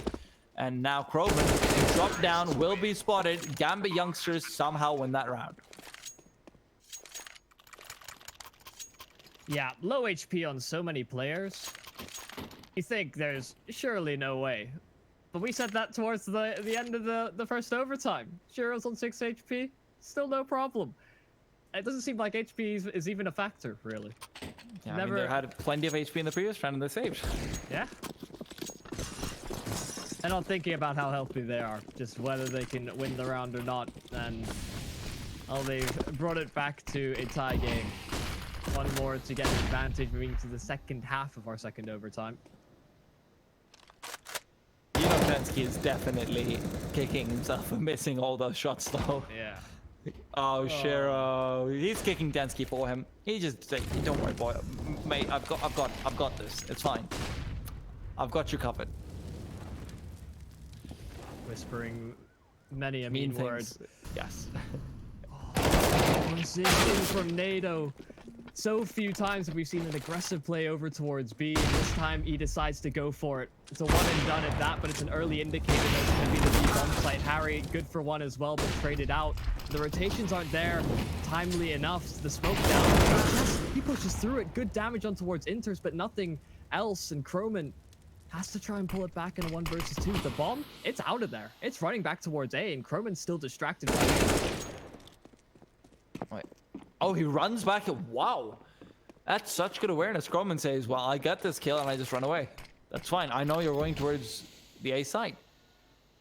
And Shiro might just be delaying this a bit too much. He has 3 kills in this round already. He's hungry for the 4th. And now he pulls out the... Oh, God. He pulled out the bomb at the worst possible time. Now Shiro needs to move in, get the kill. He will be able to do so. For the first time in forever, GAMBIT youngsters enter half with an advantage.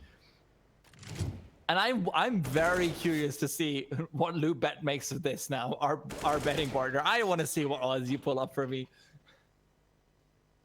Yeah, I wouldn't want to be the guy in charge of that one. Yeah. There they are. Partners over at Loop. Oh, ooh, they're changing. They're changing quickly. Oh. Feel like Get them while they're hot. Throwing them through a scrambling randomizer at this point. Not really sure which way it's gonna go. Also, quick note: the scores are swapped on the HUD. GAMBIT youngsters is, ahead right now. Don't worry about that. But I'm so glad I coined the term mercy rounds in this game, because this is exactly what's going on. Shiro is having everything forgiven. Tensky takes on Nafani early on. GAMBIT youngsters, man down.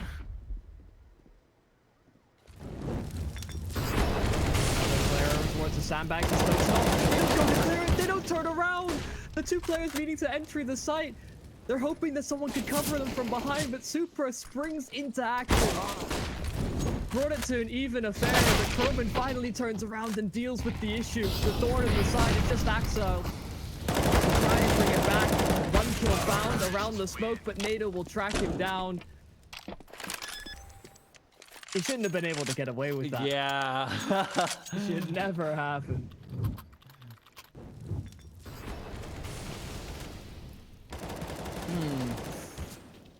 Well, they threw the Molotov so quickly when they had meant to enter the site that you may as well just not have thrown it. It almost felt like. I mean, maybe double nade it at that point, Yeah. Oh, okay. That's a new smoke. Generally speaking, the smoke you see thrown over there is the one. Is that a one-way? I think that's a one-way. I think it's to prevent the one-way. No, I think it's a one-way where you can No, I think it's the one way where the CTs compare on the corner because they get green screen, but Axel's putting red all over their screen as he swings out for more damage. 2 kills and quite a bit of damage on the 2 players means that Inters is going to say thank you very much as he comes through to clean things up. Supra, however, with a quick nade, can get 1 more kill. HS and company, they're not going to say they're going for this, and Nafani will have Supra's assistance to finish that one off. 20 to 21. For the first time this entire map, Gambit Youngsters is on map point. So we are at round 21. Supra was on 4 kills. He's gotten 17 Yes. since.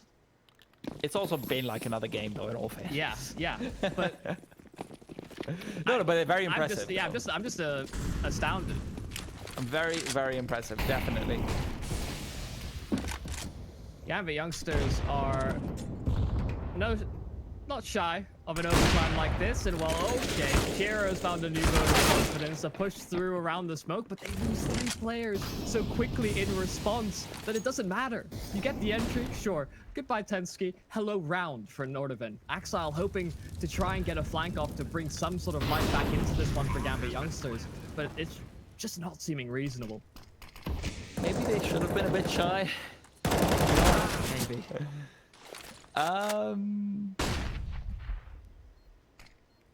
Your move, Lootbed. We go again. We go again. I feel bad for our betting partners, but I mean, these games just happen sometimes, I suppose. Well, enters a few consolation frags and will be denied even that. Another tie scoreline, another overtime. Inters needs consolation right now, that is for sure. Maybe not consolation frags. We finally have Gambit Youngsters hitting the double 30 bomb. Axel as well. You know what? Every single one of them has actually stepped up big time, except for Nafani. And Nafani shouldn't be the player stepping up in the first place. He's the one who gets them through that first regulation. Yeah. After that, Axel's back, Shiro's back, Supra, we talked about him already. You know, Inters and Nafani were always kind of around there, though. I will give them the credit for that. But 21-21, man. Shiro gets super aggressive in ramp, finds a kill, and then dies. And it's all supportive players, too. Oh. What are the odds by our partners? Will they change dynamically? Will they reconsider? That's what I was thinking. You're like, are we just going to suddenly see them be like a 1.5 for Norda? Yeah. Seems like they're still favoring Gambit Youngsters. They're recognizing that it's not just Nafani. Everybody else is contributing now as well. Very good bounce back performances. All with Shiro closing out a couple of 1v1s as well. That certainly helps.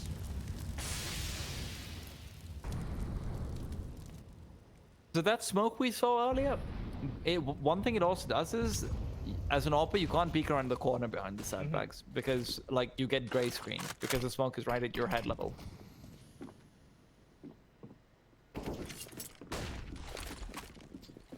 Supra, Molly's on the ramp, is got out by Harry though, could not pull his gun out in time. Shiro, fortunately, is right behind him, and we've got ourselves a nice little view of the park, which soon after switches over to Nafani. And with this, we're in a 4v4 where lots of bullets are being fired, Yumi, but very few are connecting. Shiro and Tensky changed that. So 3v3 now, as the ramp control is still being hotly contested. Nafani comes in from alley, but he is immediately traded away. As now, Nordavind look to retreat and head over towards the B bomb site. With 40 seconds left on the clock, they're checking every single nook and cranny. And the Gambit Youngsters, they may have made the wrong call over here as they do accumulate around that A bomb site. There is no utility on Nordavind though. So the post plant, that's where I'm curious to see how that goes. Shiro's got himself a molly. Axel has a smoke as well. At this point, just get the bomb plant down. That seems to be the MO. And after so many rounds played, we've rarely seen Nordavind back away from early commitments. HS, a very forward position, and it helps them out wonderfully. They double down over towards that B site rotation. They found Shiro in a 1 versus 2.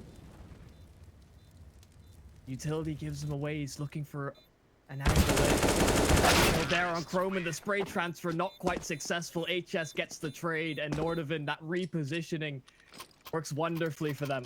Gets them another round, gets them the first in the 3rd overtime. Listen, we've been talking a lot about Gambit Youngsters players. Let's talk a little bit about NORDAVIND. You have Harry, HS, and Tensky all averaging at 35 kills. That's a little bit nuts when you consider that they haven't won the game yet somehow, even though they had so much of an advantage so many times. So that's interesting. Meanwhile, Supra somehow is pulling off his best Matrix impression. He dodges all the bullets practically. Nafani, though, he's just wondering, what did I do? He didn't quite learn that move yet. Yeah. He hasn't got that far in the movie yet. NATO Shiro, Super trying to pick up the slack. NATO dealt with. There's a couple more players around the corner, and there's no support to track him down. Nafani, low HP. This Molotov should take him down, and it does. A 4 versus 2 as oldest utilities collapsed on towards the A site. Froman going to allow for the cross, get this bomb planted, and the timer on Gambit Youngsters. They're trapped behind these smokes. They have to wait it out because they've got limited utility themselves to play with. A singular flash, but Inters is creeping forward. And oh, Inters is down. Croman to find him. Inters was not expecting Croman to still be hiding away inside default, and that's all on Axel as he sees HS, but HS immediately finds that kill. 23 rounds for NORDAVIND. Is this the first time we've seen them have a 2-round advantage in overtime? It might be. Like winning 2 straight? Yeah. Yeah. And not just 2 straight, but having the advantage of 2. Because it's 23-21 up. You're asking for statistics I haven't written down. It's just been round after round. Yeah. I mean, this game's gone so long, you know, my children have grown up. We've still got other maps to play after this one. I don't remember which ones they are, I'll be honest. Because Vertigo is still going on. And this is where Shiro comes in. He's trying to give them another chance, but he doesn't get that second shot. Intensky and Harry come up big. Axel, however, drops the bomb. And with that, he's repositioned. He knows there's going to be more players coming in, but from behind is where he has to be careful. And he just can't get it done. Nafani and Supra bring it back to a 1v1 off the back of some very good trades. But Croman, he has to contend with full utility. Now that utility isn't used that well, but it is full utility nonetheless. Supra, this 1v1 is crucial for Gambit Youngsters to have a chance. He's crept forward, crept through. Molotov goes in, but it will not matter. All it does is reveal his position. Flashbang goes out. He's had such a good performance in the past few rounds, but this is the ultimate round for him to win. The smoke is out on the bomb. He's faked the defuse. He's tapped it away. Croman reveals his position. Supra's creeping in from the side. He wants to take him down quickly. Croman's not expecting this. He hears it, and Croman gets the 2K to save the day. 24-21, and I can guarantee that NORDAVIND has not had a lead like this since regulation. The first clean sweep on an overtime, and it comes down to a crucial 1v1. This could have been a secondary kill for Shiro. He got the first one so cleanly. They almost lined up as well. There's a world in which we live in where there could have been a collateral. It could have been the big moment for Shiro. But NORDAVIND do one better. They get 3 straight. And there's more players up into the 30 pluses. We've got 4 for the NORDAVIND side. I'm sorry, NATO. It had to be you. It had to be. In all fairness, I really don't know what the hell is going on with their opping role, though. We've seen 3 dedicated oppers. And dedicated is, you know, that's a joke. I know they're not dead. I know that's the opposite of dedicated. But Tensky mollied off. 66 HP now left on him. While NATO has taken an angle that did not serve him too well before, but with 3 players on the B bomb site, he's got plenty of backup. NATO peeks out wide, gets Axel down and out. Axel was not expecting that peek to come through. Beautiful kill to start things off, and with the smoke going down, they feel a little bit more comfortable to rotate those players back to mid, especially given how much control they have over ramp. So all that it comes down to at this point in their mind is, hey, let's back up mid. NATO can play on the B side. We're fine. We're fine with this. We can rotate quickly if we need to, and Tensky's position is great as well. Flashbang is avoided. He moves back. They know he's inside the sandbags, but they don't know where Croman is. A great nade to follow up, and in a 5v3, it looks like NORDAVIND may have done it, but Shiro is still here, fighting away, coming back to save the day. Tensky turns around, but can he find more? Gambit youngsters, 40 seconds on the clock. 2 smokes are still here if they want to get down the wall. But HS has the fated Molotov. NATO Safex has the fated flank. If he can find this flank coming from behind, he can take down the bomber as well, potentially. But they don't know what to do. Gambit youngsters, so much hesitation, 20 seconds. And everything comes down to this. Inter takes down Harry, flashbang to go over. Shiro misses a shot that looked like it was on the mark. 12 seconds on the clock. Molotov and nade still at the ready, but NATO's just not in position to throw them away. NATO scouted out, he's not brought down. Shiro is still playing this to perfection, keeping himself alive, asking for backup, and backup is there. Unfortunately, HS will be the next to fall. NATO doing what he can. Tensky coming in from behind. He knows it's all about him, but he's lost a duel. Not expecting the off angle. NATO suffix in a 1v2 to take them home, but Gambit youngsters do not want to let them get on this flight. NATO, Molotov goes out, needs to fight this out, knows where the offer is. Shiro's in a good position, but not good enough. NATO can take it away, but no bullets in the gun. He has to get it done. Supra brings back the 1v1. And what a round from Gambit youngsters to clean it all together. And I think I have spit all over my arms, or maybe it's just sweat. It gets so close, and of course it's Shiro that steps up and hits shot after shot, doing what he needs to as well. Like you said, just dancing around with the individuals on the NORDAVIND side, making sure that he's drawing all the attention. It gave so much more space for the other Gambit youngsters players to operate. They're keeping themselves in this. They're keeping themselves afloat. It's again in the back of the NORDAVIND mind. They were 15-10 up before. They're so close again from closing this map out. So close, yet there's still a whole more round to play. One more round to win, even if advantages are being found. It's about holding and sustaining them. Maybe they go for something a bit more daring. Croman up close on the angle at over A. Tensky holding the ult to try and support. Croman has to worry about getting himself out of this position because Tensky's been dropped on the AWP. Croman, a bullet tanked by the nade, but it's not enough. Super's able to track him down, and so there's a couple of frags found towards A, so a fast rotation has to come through.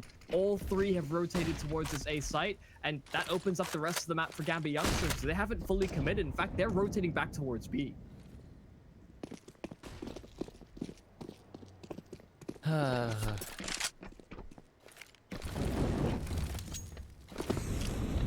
NORDAVIND's B-side rotations will come through, but look at this. It's a double switcheroo.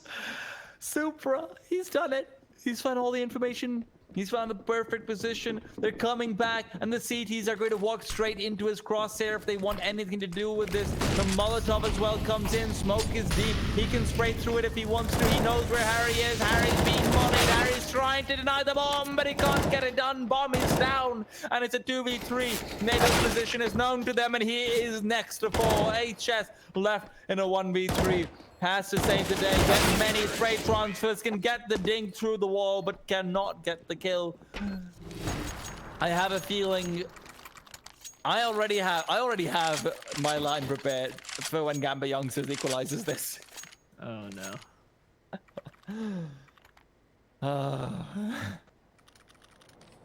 Well, we'll have to see whether you're correct, whether that line even sees the light of day, where I mean, just in that round, it looked like Gambit youngsters just had a newfound confidence. Like, you know what? Yeah, they're gonna rotate. Let's just go back.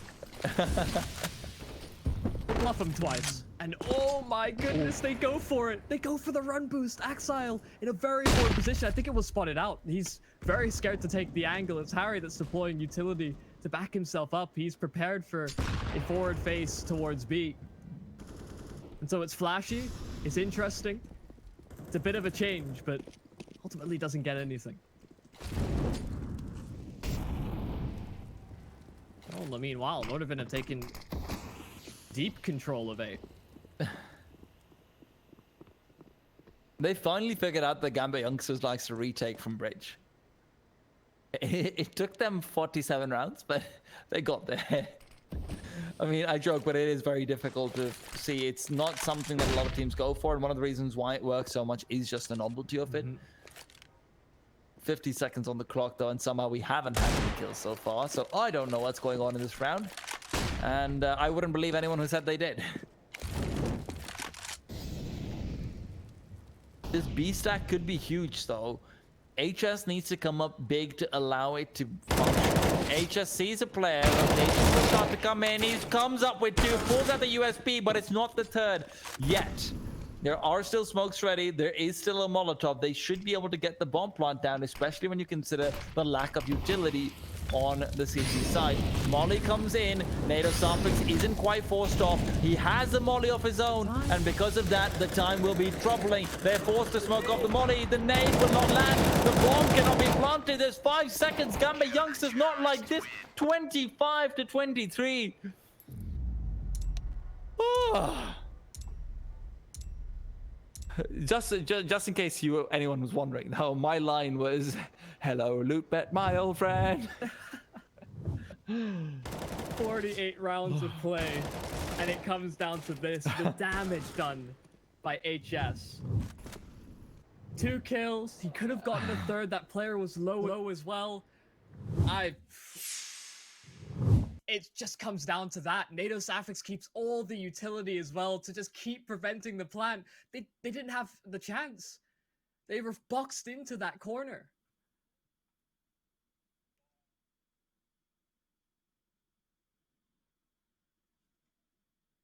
Sorry, that was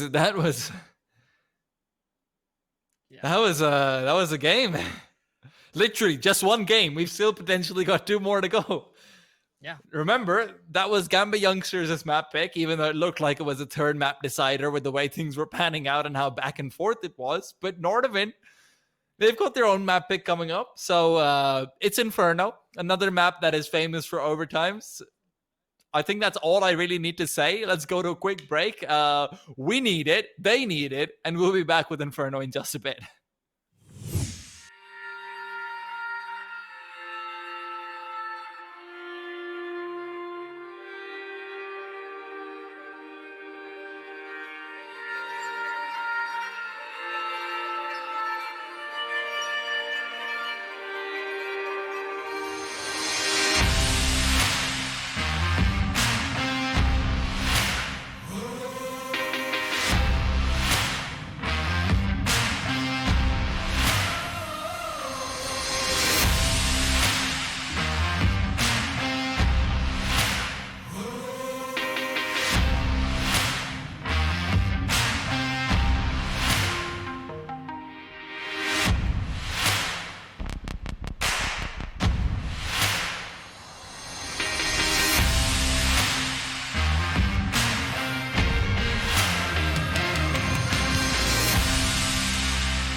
And we're back. And if you were thinking, yeah, you know, I'll just go away. I'll come back after the first 2 games. I'll come in for the decider. Well, ha ha ha.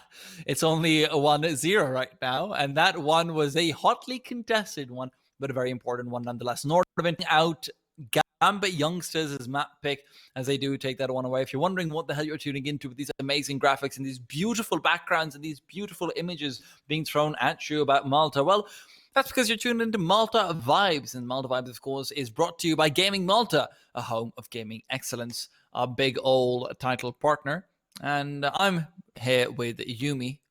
We've had a interesting few games to kick our pairing off, put it that way. Yeah, that could be said in spades. I mean, it being such a hardly fought map, we knew sort of coming into it, Gambit should have been sort of favorites coming into it, but then we had these caveats of, oh, NORDAVIND have beat these teams that are good at Vertigo as well, so maybe there's a chance. But even still, it wasn't that this sort of big underlying thing where we were constantly being like, oh yeah, they are showing us something we've never seen before.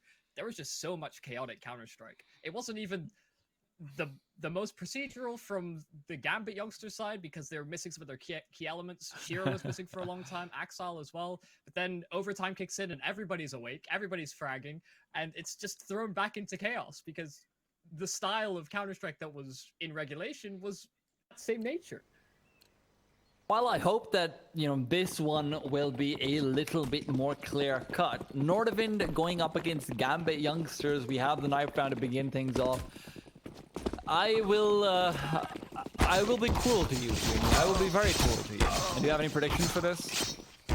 So I asked you this as well, and you know your prediction's wrong, but you know that's just I think NORDAVIND could 2-0 this, but I'm also very sort of clued into the fact that last map, Gambit Youngsters were waking up towards the end, and they'll be gutted that they lost it in that manner. They know that that's a relatively comfortable pick for them in general.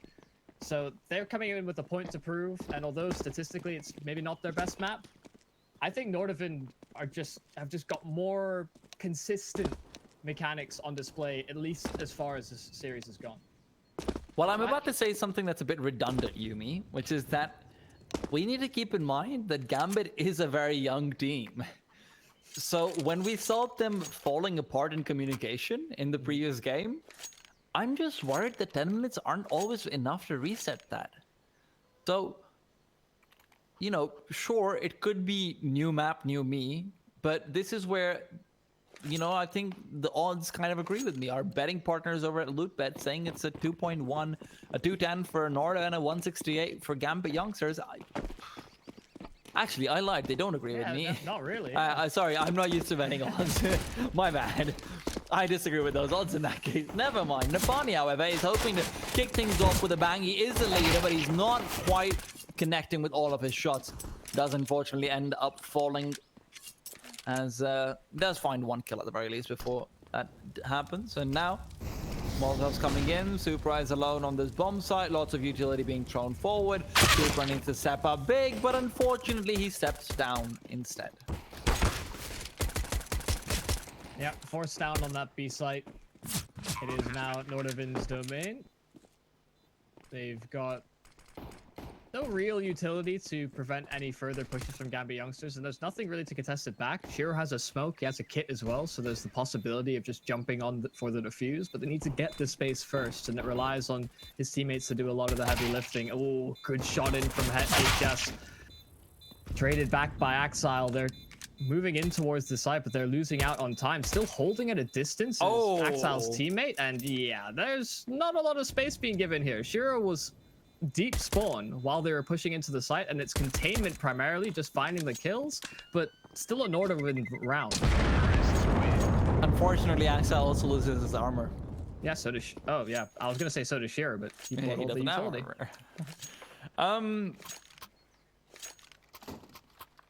One thing very quickly to note is I am personally of the opinion that if you win your CT side pistol round, it's okay to not get head armor if the enemy team didn't get a bomb plant, because they always bite eagles. Yeah, true. I could see that. But also, an SMG buy isn't off the table that's either. after the bomb plant, though. Yeah.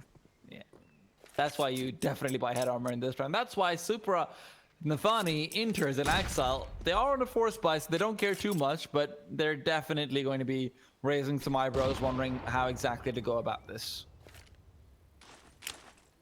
I want to see a big nade coming in, though. That is primed for a juicy lineup, but so far, nothing really coming through. Smoke to the massive vision, the nade goes through, doesn't do any damage really. A bit of chip, but the Supra committing through the smoke does get taken out by Harry. Anthony towards the back of the site, the smoke gives him a bit of coverage. The nade lands at his feet, good chunk for NORDAVIND to work off of, and they find the frag as well. The site now cleared. You can get that bomb down. And all of Gambit youngsters are in proximity. And oh, a deagle. Axel will happily upgrade that, but it does look like a situation where they will back away with what little they have.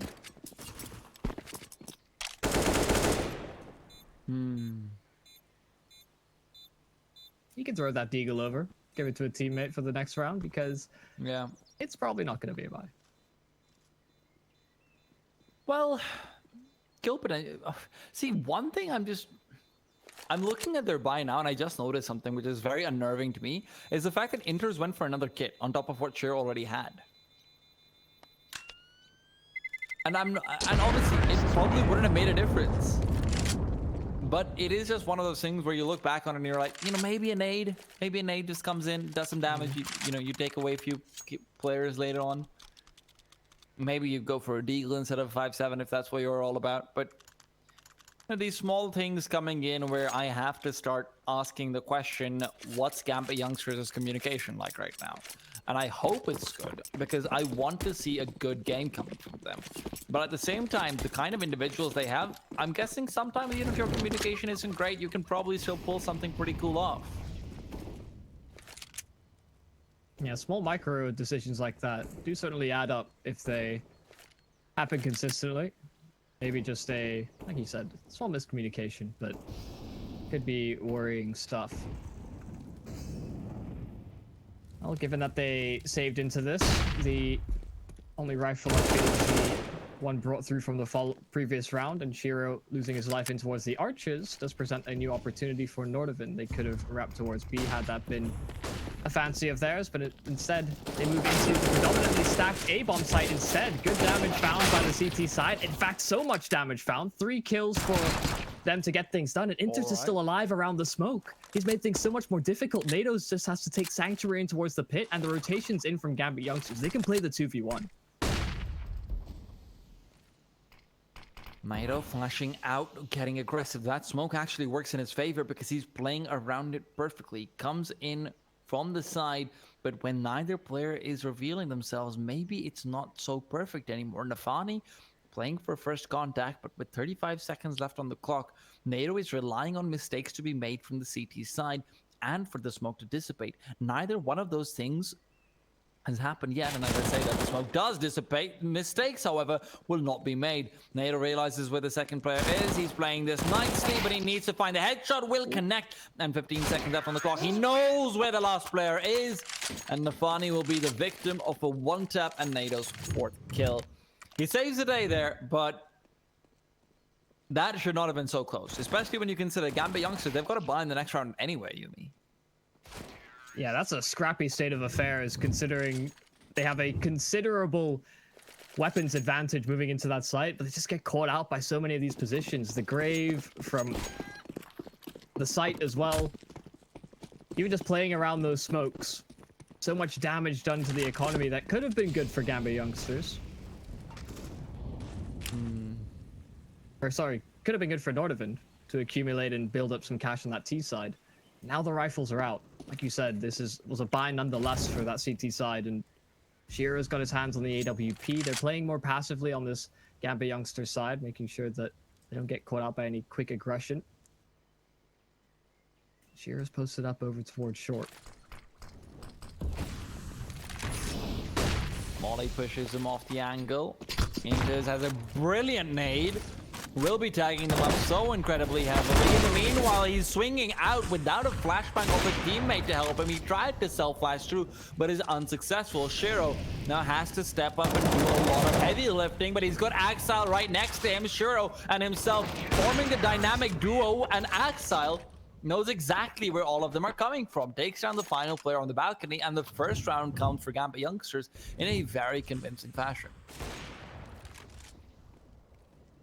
I love this towards the end where Shiro's just holding for the jump out of the apartments to try and help out Axile. Some might see that as a fruitless effort because the smoke is down, but just for the off chance that he's able to get that frag if Axile falls.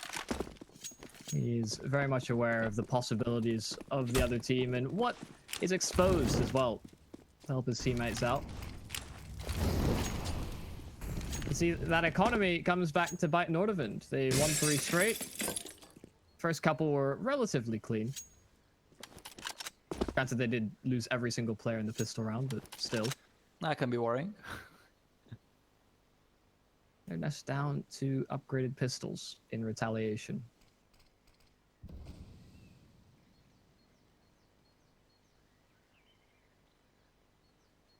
Well, I am very curious to see who the Opera is in this map, though, for NORDAVIND.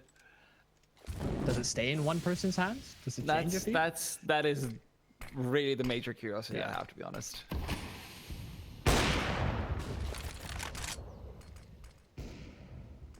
Seems to be an A hit. All right. Big few nades coming out. Axile's got to step up. He needs to swing out. The bomb's been planted already. So money's in their favor, but Nado, he saved them before, and this could be the round where he does it all over again. Picks up the AK, and now they've got 2 rifles, and the CTs have got one thing on their mind, and that is to save these weapons. Double nade taking down the pit player, man. The classic. Also, a bit of a misread coming in where I think Shiro was the player who rotated back from arches to play a very defensive position instead of trying to stick around for information. And as a result of that, the pit player was also not peeking out at the same time. So where no one's getting information, I just find that a bit of an awkward situation against force play.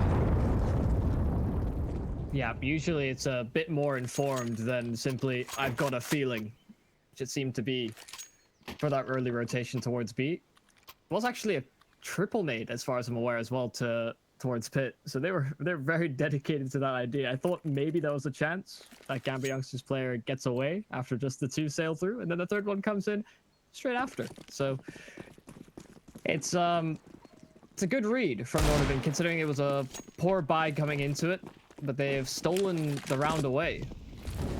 So those first 2 fast kills over towards A is all they needed, and a good and timely flash over towards the B side of the map does deter the initial aggression from that CT side.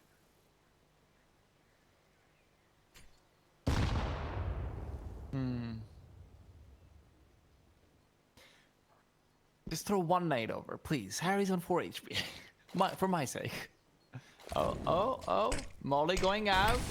That is good old banana retake. Molly coming in very early, actually. You don't normally see it up until around the minute mark, but Nafani, he's moved forward to a point where the flashbang can be coming through, and there he goes. He's taken control.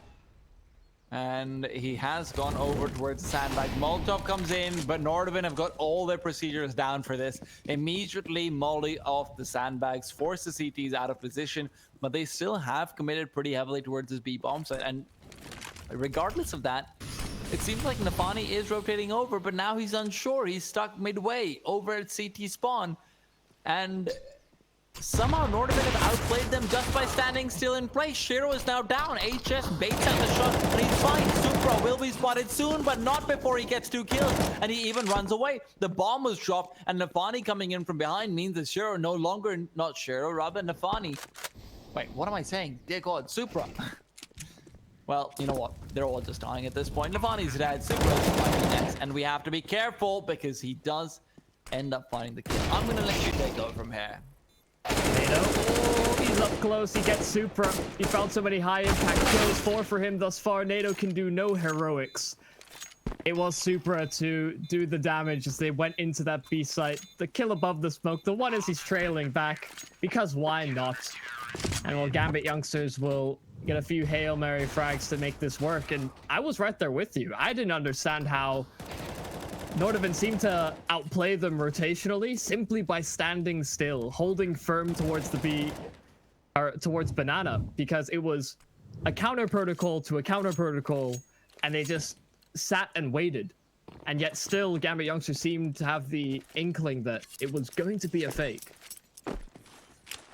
Usually when you're making those big rotations, there's, you know, a step into towards the apartments or something, but no, there's nothing to prompt that.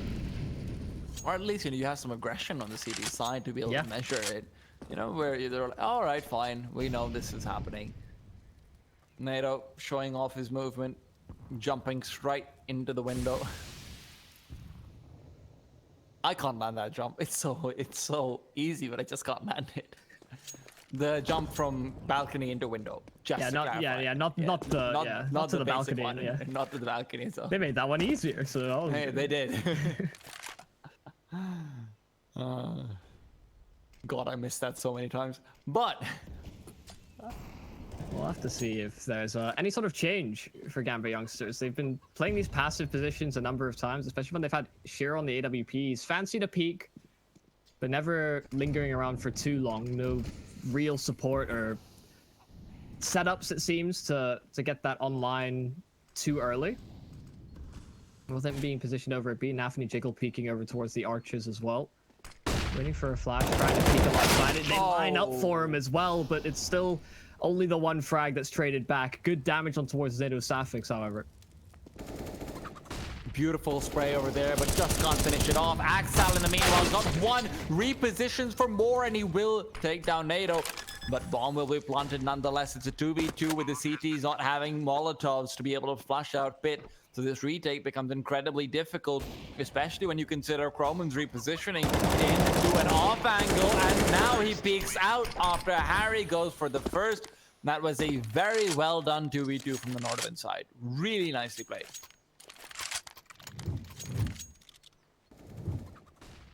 See, I feel like the stars are aligning. You know, you asked me for the prediction. I believe in the NORDAVIND side.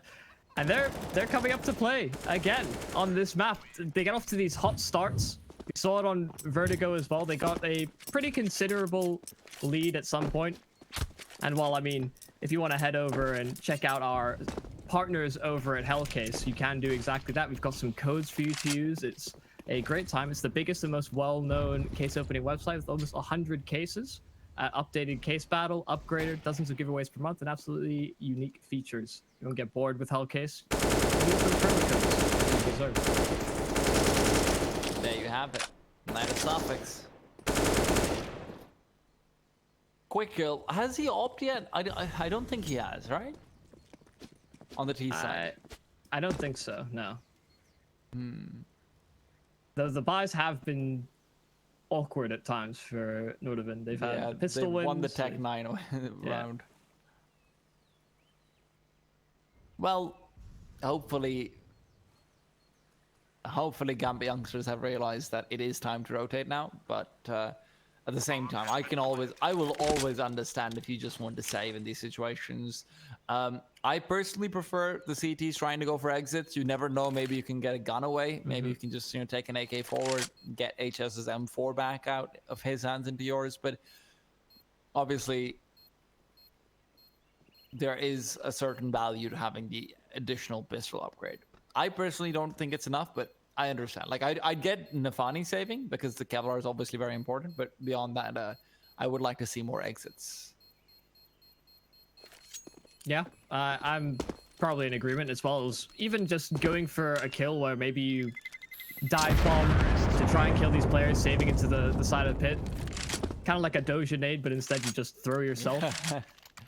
Plus, the $300 matter a lot more to the CT side than they do the T. So, like, if you get a kill on CT side, $300 is actually a pretty big deal. Yep. One thing I do have to quickly take note of, though, because I've been, like, really triggered by this 3 times now. Shiro has head armor when the entirety of his team doesn't. This has happened multiple times over. And the only logic to it which I can think of is that as an opper, maybe when he gets a shot, maybe he's worried about getting wallbanged through a wall with a rifle. But Inferno's not really a map where there's that many wallbang spots. So I don't know, man. I find that questionable, personally. Yeah, the worst of it would likely be a peek towards sort of top barrels over a banana. Yeah. That's not something we've seen him do all too often either. So maybe this is the round. I mean, it looks like he's headed over toward the A side. Yeah, okay. I mean, yeah, it's probably not the round.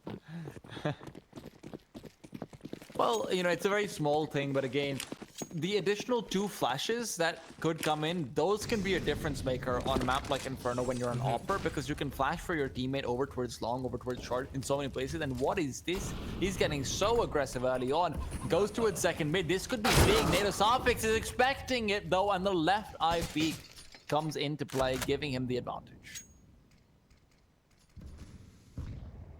Yeah, just before we put this point to bed, oppers are usually the most economy conscious as well. So just small decisions like that do add up. The head armor didn't save him from that particular duel either. Indeed. Well, a good opening pick for NORDAVIND. It's over towards A that they find it, but they still set themselves up outside of B. The boost in response from Gambit youngsters, they saw good performances from Supra in that position earlier on. See if Nathany can live up to the task. Super playing close to the smoke. They move on through the smokes. They have them. That's right as they push on through, but they overplayed their hand. Nathany jumping off of the boost, committing fully in front of the smokes, and it's a couple of refrags back for NORDAVIND with the bomb planted. The post plants aren't the best. I mean, they've got banana control. They've got these crossfires. Actually, they're very strong because I'll cut back on my words because they don't have the utility to flush these players out into the open. They have to take these duels, and there's no smoke to prevent that banana player from cutting the rotation into the site. Well, listen, it takes a big man to admit a mistake on broadcast. I know I've fallen into that trap, but no, you're right. This is a lot stronger than it initially looks out to be on face value when you consider the lack of utility on Gambit's side. And you know, this is where I like Supra's play, but H just finding 2 kills is criminal. I'm not sure who the second player was who died, actually. But if he just finds that one, that's still fine. A 3v3 retake, you know, even if you're just saving 3 players on CT side. But the point is more just that Supra made a very good play there. When he's playing next to the smoke and he's able to find those 2 kills, that's the best thing you could ask for when Shiro's already died early on. Because that equalizes it. That puts you in the place where you want to be. Now it's up to the rest of his team not to drop the ball, and unfortunately they just do. So there is that. Now though, Shiro has bought up the hero AW. Was it just saved? It was saved, sorry. I think they went back to apartments and picked that up with the last player who was left. Yeah, they definitely did that. Not sure what the plan is there from Shiro though. Just goes over, spams the ult, runs away. Able to get a trade from his teammate who found a nice entry with the Eagle as well. This aggression towards the apartments doesn't stop. Axile dealt with, so Shiro's in a bit of a stickly position. There's pressure from the apartments, from lane as well, and they're moving up quickly. A tag as they move on through. Super there to cover as they push on through. Shiro frantically looking for a peek here with the AWP. The Molotov will push him out into the open, but he's staying alive for so long. They can't find the space to track him down. Tensky's all that's left, and he has the pit to play off of. Tensky. Oh dear. Tensky's found that first kill. Now the 1v1 becomes a lot easier, but not easy at all.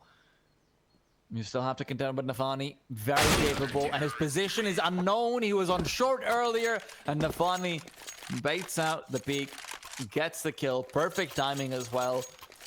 All off the back of some... Honestly, Shiro hit some really good shots, but the fact that Inters gets the first kill before he traded away, that's huge.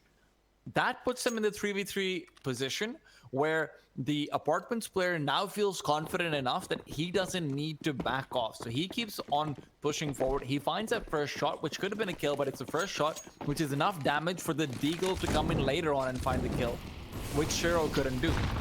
So really good stuff, but Harry now pulls out the SMG finds that first kill, and HS and NATO Starfix can follow up and get a bit more done. 3 versus 2. Axel maybe thinking of going through the smoke. Nade is good, Nade is great, but Nade is not enough. Unfortunately, even gets clipped on the edge of the coffin, and that's why it doesn't do damage to HS. So it's unfortunate all around. Yeah, in a position where Gambit youngsters again may just be looking to save. The Molotov sailing on through to try and incentivize a peek, but Axel's low HP and he's trapped in towards construction. Nato's still holding and containing HS as well, making sure that this isn't a gun that can be saved. Eventually they'll have to make exits of their own, and well, HS, he jumps, he checks the corner, he takes the fight. NORDAVIND keep 3 up, get themselves an 8th round. And the idea of aggression from Gambit youngsters, it's good. It's nice to change things up every so often on the CT side. Maybe not when they're rushing full towards you, and usually when that does happen, teams will try and bail out, either throwing utility to allow them to escape or just to slow down the push from NORDAVIND. They take the fights and they don't come out with a favorable trade, and it's just not enough time for those A-side players to make it in time.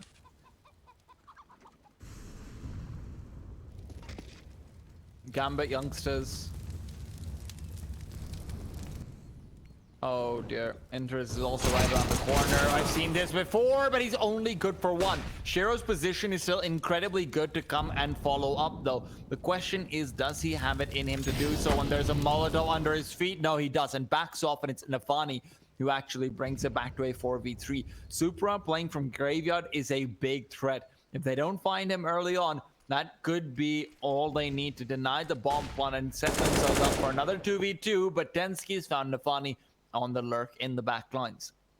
Now, in doing so, he does reveal his position, but you can see Gambit youngsters, they are not confident to go for a full stack. I do not like this play very much. I would have really liked them to be sticking around here.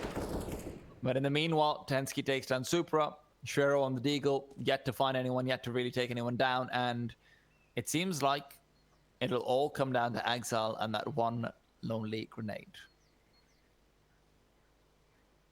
Yeah, Shiro's going to miss the timing as well on the player sort of lingering in towards middle. Looking for maybe that secondary player in Shiro, but 3 players coming towards you. Axel at USP, that solitary nade. May not see the light of day, may not be unpinned. The time is ticking low. If he somehow gets the kill on the bomb planter here, that could be huge, and it is! Croman goes down in the smoke. NATO's able to find the kill. In response, Shiro's there as well, but NATO bails them out. He could have gotten trapped. He could have been completely caught out, but he's prepared for the fight.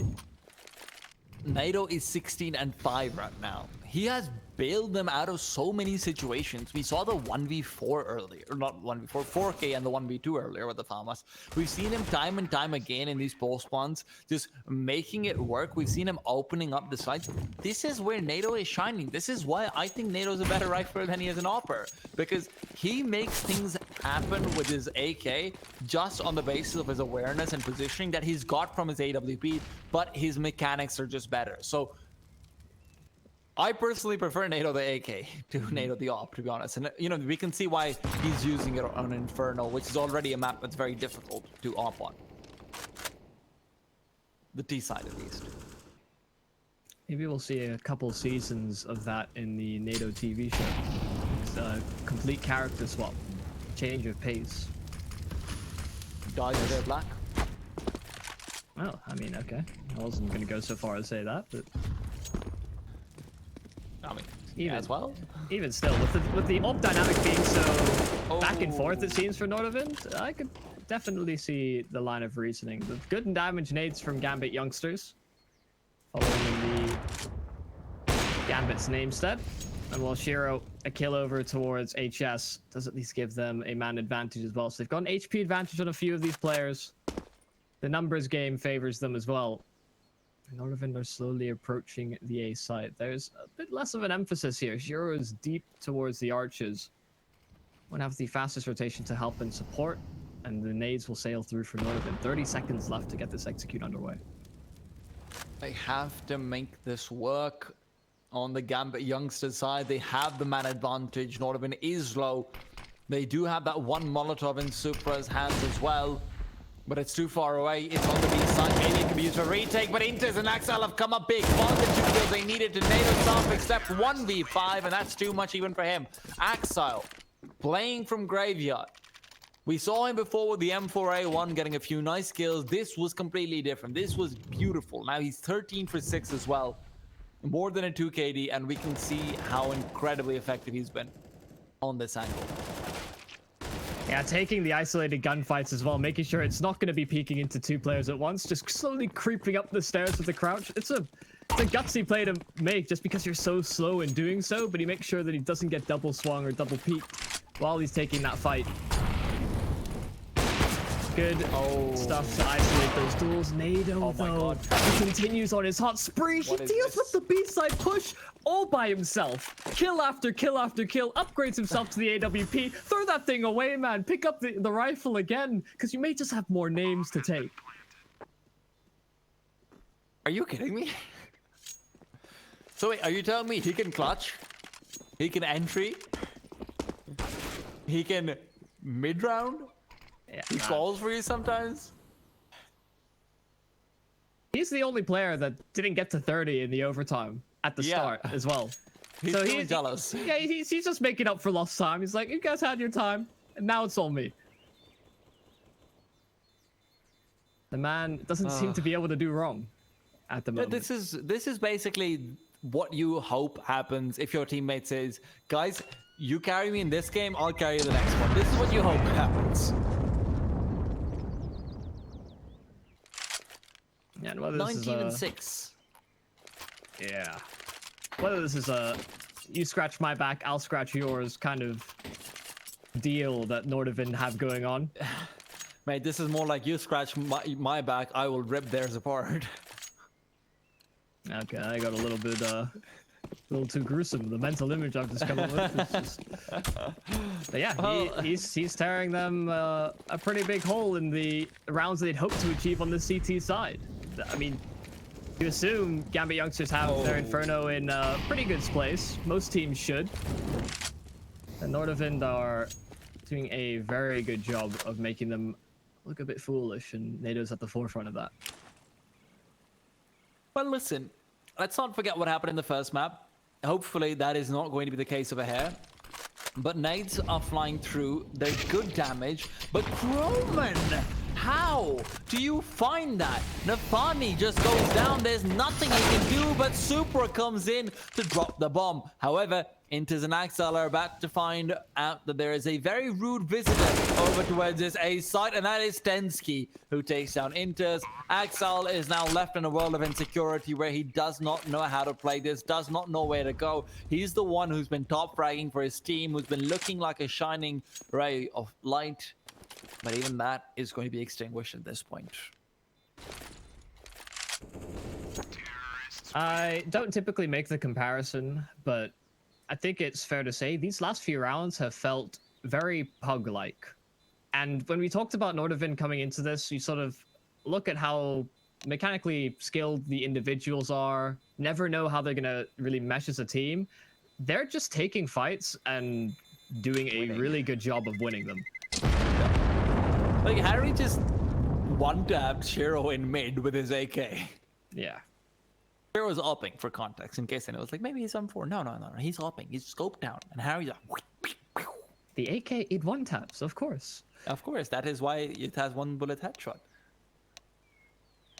Yeah, it's a bit scary because I'd sort of been more towards your side in that I thought Gambit youngsters would have this series, but NORDAVIND are really impressing just in terms of being able to show up when they need to, just getting great performances out of players like NATO on this map, but you had Harry, HS on the previous map. You had moments from so many of the NORDAVIND players on Vertigo to give them that map advantage. It doesn't seem like they're slowing down the second map. HS will have to reconsider his choices in this round, considering he's down to 9 HP, jumping across. It's still a really, really solid half from NORDAVIND that they're hoping to transfer to the CT side. HS, this is where HS is thinking, maybe I should have just bought utility. Yeah, why have I done this to myself? Chrome and Intensky playing the good old double pit they'll never expect it setup. Unfortunately, they don't expect it, but they also have decided to go over towards the B side. So, Nado, you've been a beast. Let's see whether or not you can growl your way out of this one. Nade at the ready. Flashbang is there as well as a smoke. So, plenty of tools to work with, and he's seen them. So, this nade that does fly in doesn't do much damage. It's a nade that assumes they're rushing. So, unfortunately, Gambit youngsters might not realize, though, that they have just outplayed themselves again. We saw this earlier on. They did win that round out, but now they've gone back into the 4 players stack on the A side. And Harry realizes this, and he says, you know what, I'm just going to go back and get ready for the flashes to come in. Counter flashes out to a shot. They can't push through. Intis is somehow on the bomb site, though. It just goes down, and...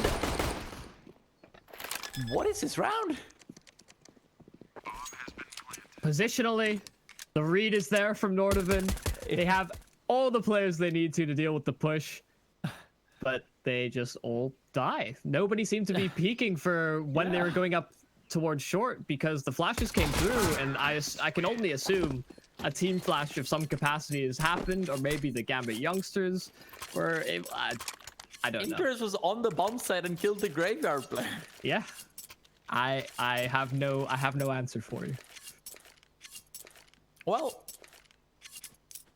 there you go. Good old loot bet's got us covered regardless. The pistol round may not have gone their way, but the odds definitely are. Our betting partners over at Lootbet, they are still very, very certain of the victory of NORDAVIND to be a great possibility.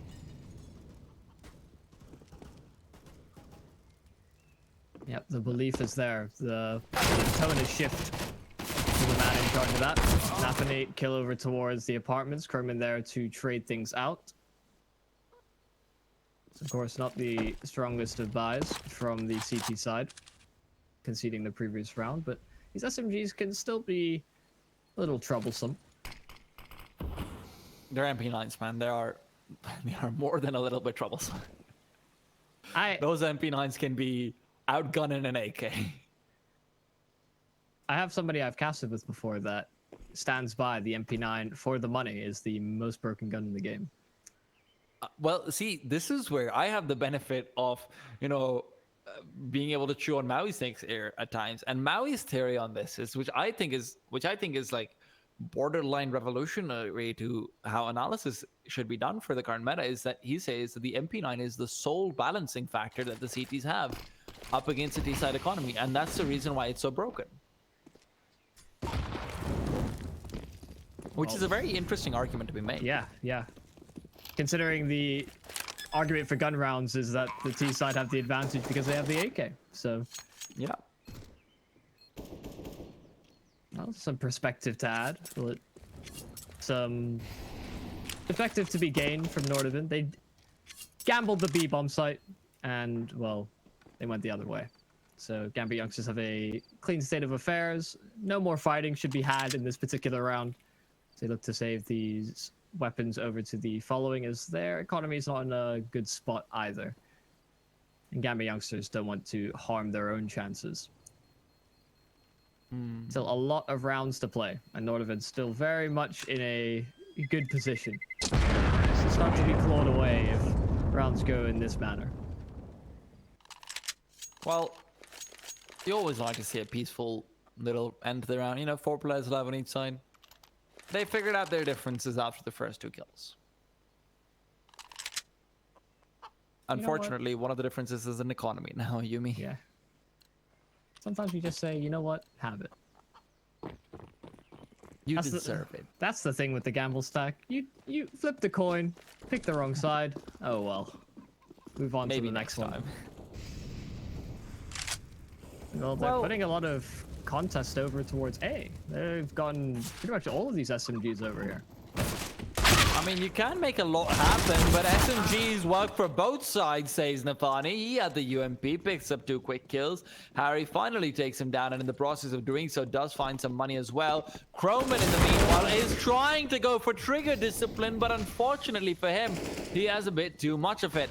Harry comes back, finds a quick kill, gets a dink as well, but it's not enough. He wasn't quite able to get the spray down perfectly. It is one of the hardest sprays in the game to learn. I think there's a ridiculous amount of RNG in it. So there is that to consider. I think Boomich is one of the only players who actually can spray with it perfectly. I'm gonna need a source on that. I cannot spray this thing for the life of me. It's a great run and gun weapon for sure. Jump and pull down. That's the key. True. It has the best jumping accuracy of any fully automatic. So Doesn't the Mac 10 have a better accuracy, or does it? Or is it the same? I don't know actually. I think the MP9 edges it out. Wow. Yeah, you learn something new every day. The question is, has NORDAVIND learned how to win rounds on the CT side yet? And I think they should have, because now they have the AWP out. Now, the question is, who uses the AWP? And the answer is NATO. So I'm hoping that maybe some of that form can continue on from the first half. NATO, I mean, you know, you can see some pretty great stuff with the AWP if your positioning's down. And he's definitely had moments where it is. So he's playing a more of a supportive style early on. Throws out the one-way smoke early to see whether he can get aggressive. But in the meanwhile, it's actually a very defensive style of setup from GAMBIT youngsters. They're not aggressing onto second mid. They're not aggressing onto banana. They're just chilling at home. Social distancing. Yeah, it feels like NATO's trying to check all the boxes at the moment. He was entering, he was clutching, maybe he was calling, don't really know. Now he's AWPing. He has been doing it pretty successfully. Not too many hindrances. Supra showing off his movement as well. Jumping in through the window, and GAMBIT youngsters have a bit of mid control to work off of. That smoke towards the arc neutralized the vision of both NATO and his teammate.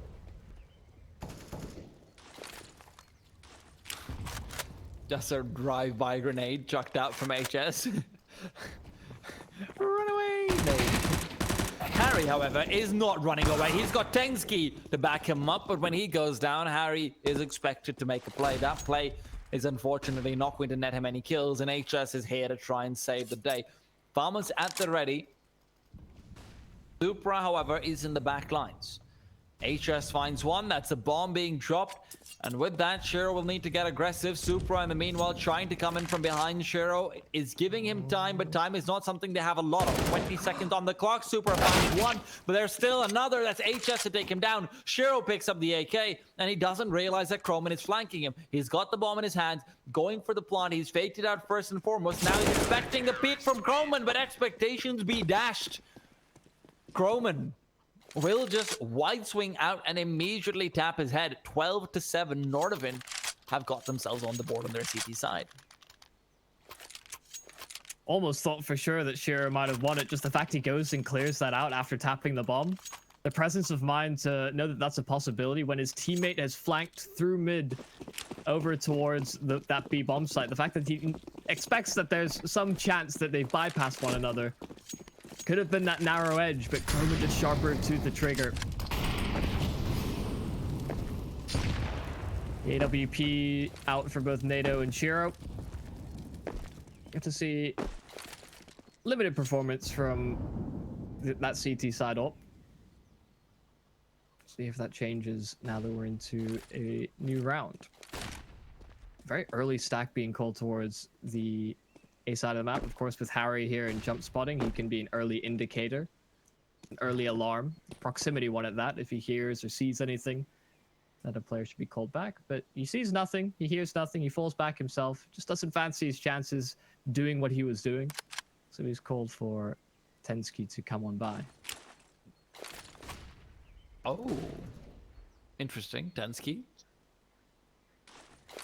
We haven't seen, you know, I'll talk about that in a second. It's a very nice smoke coming through.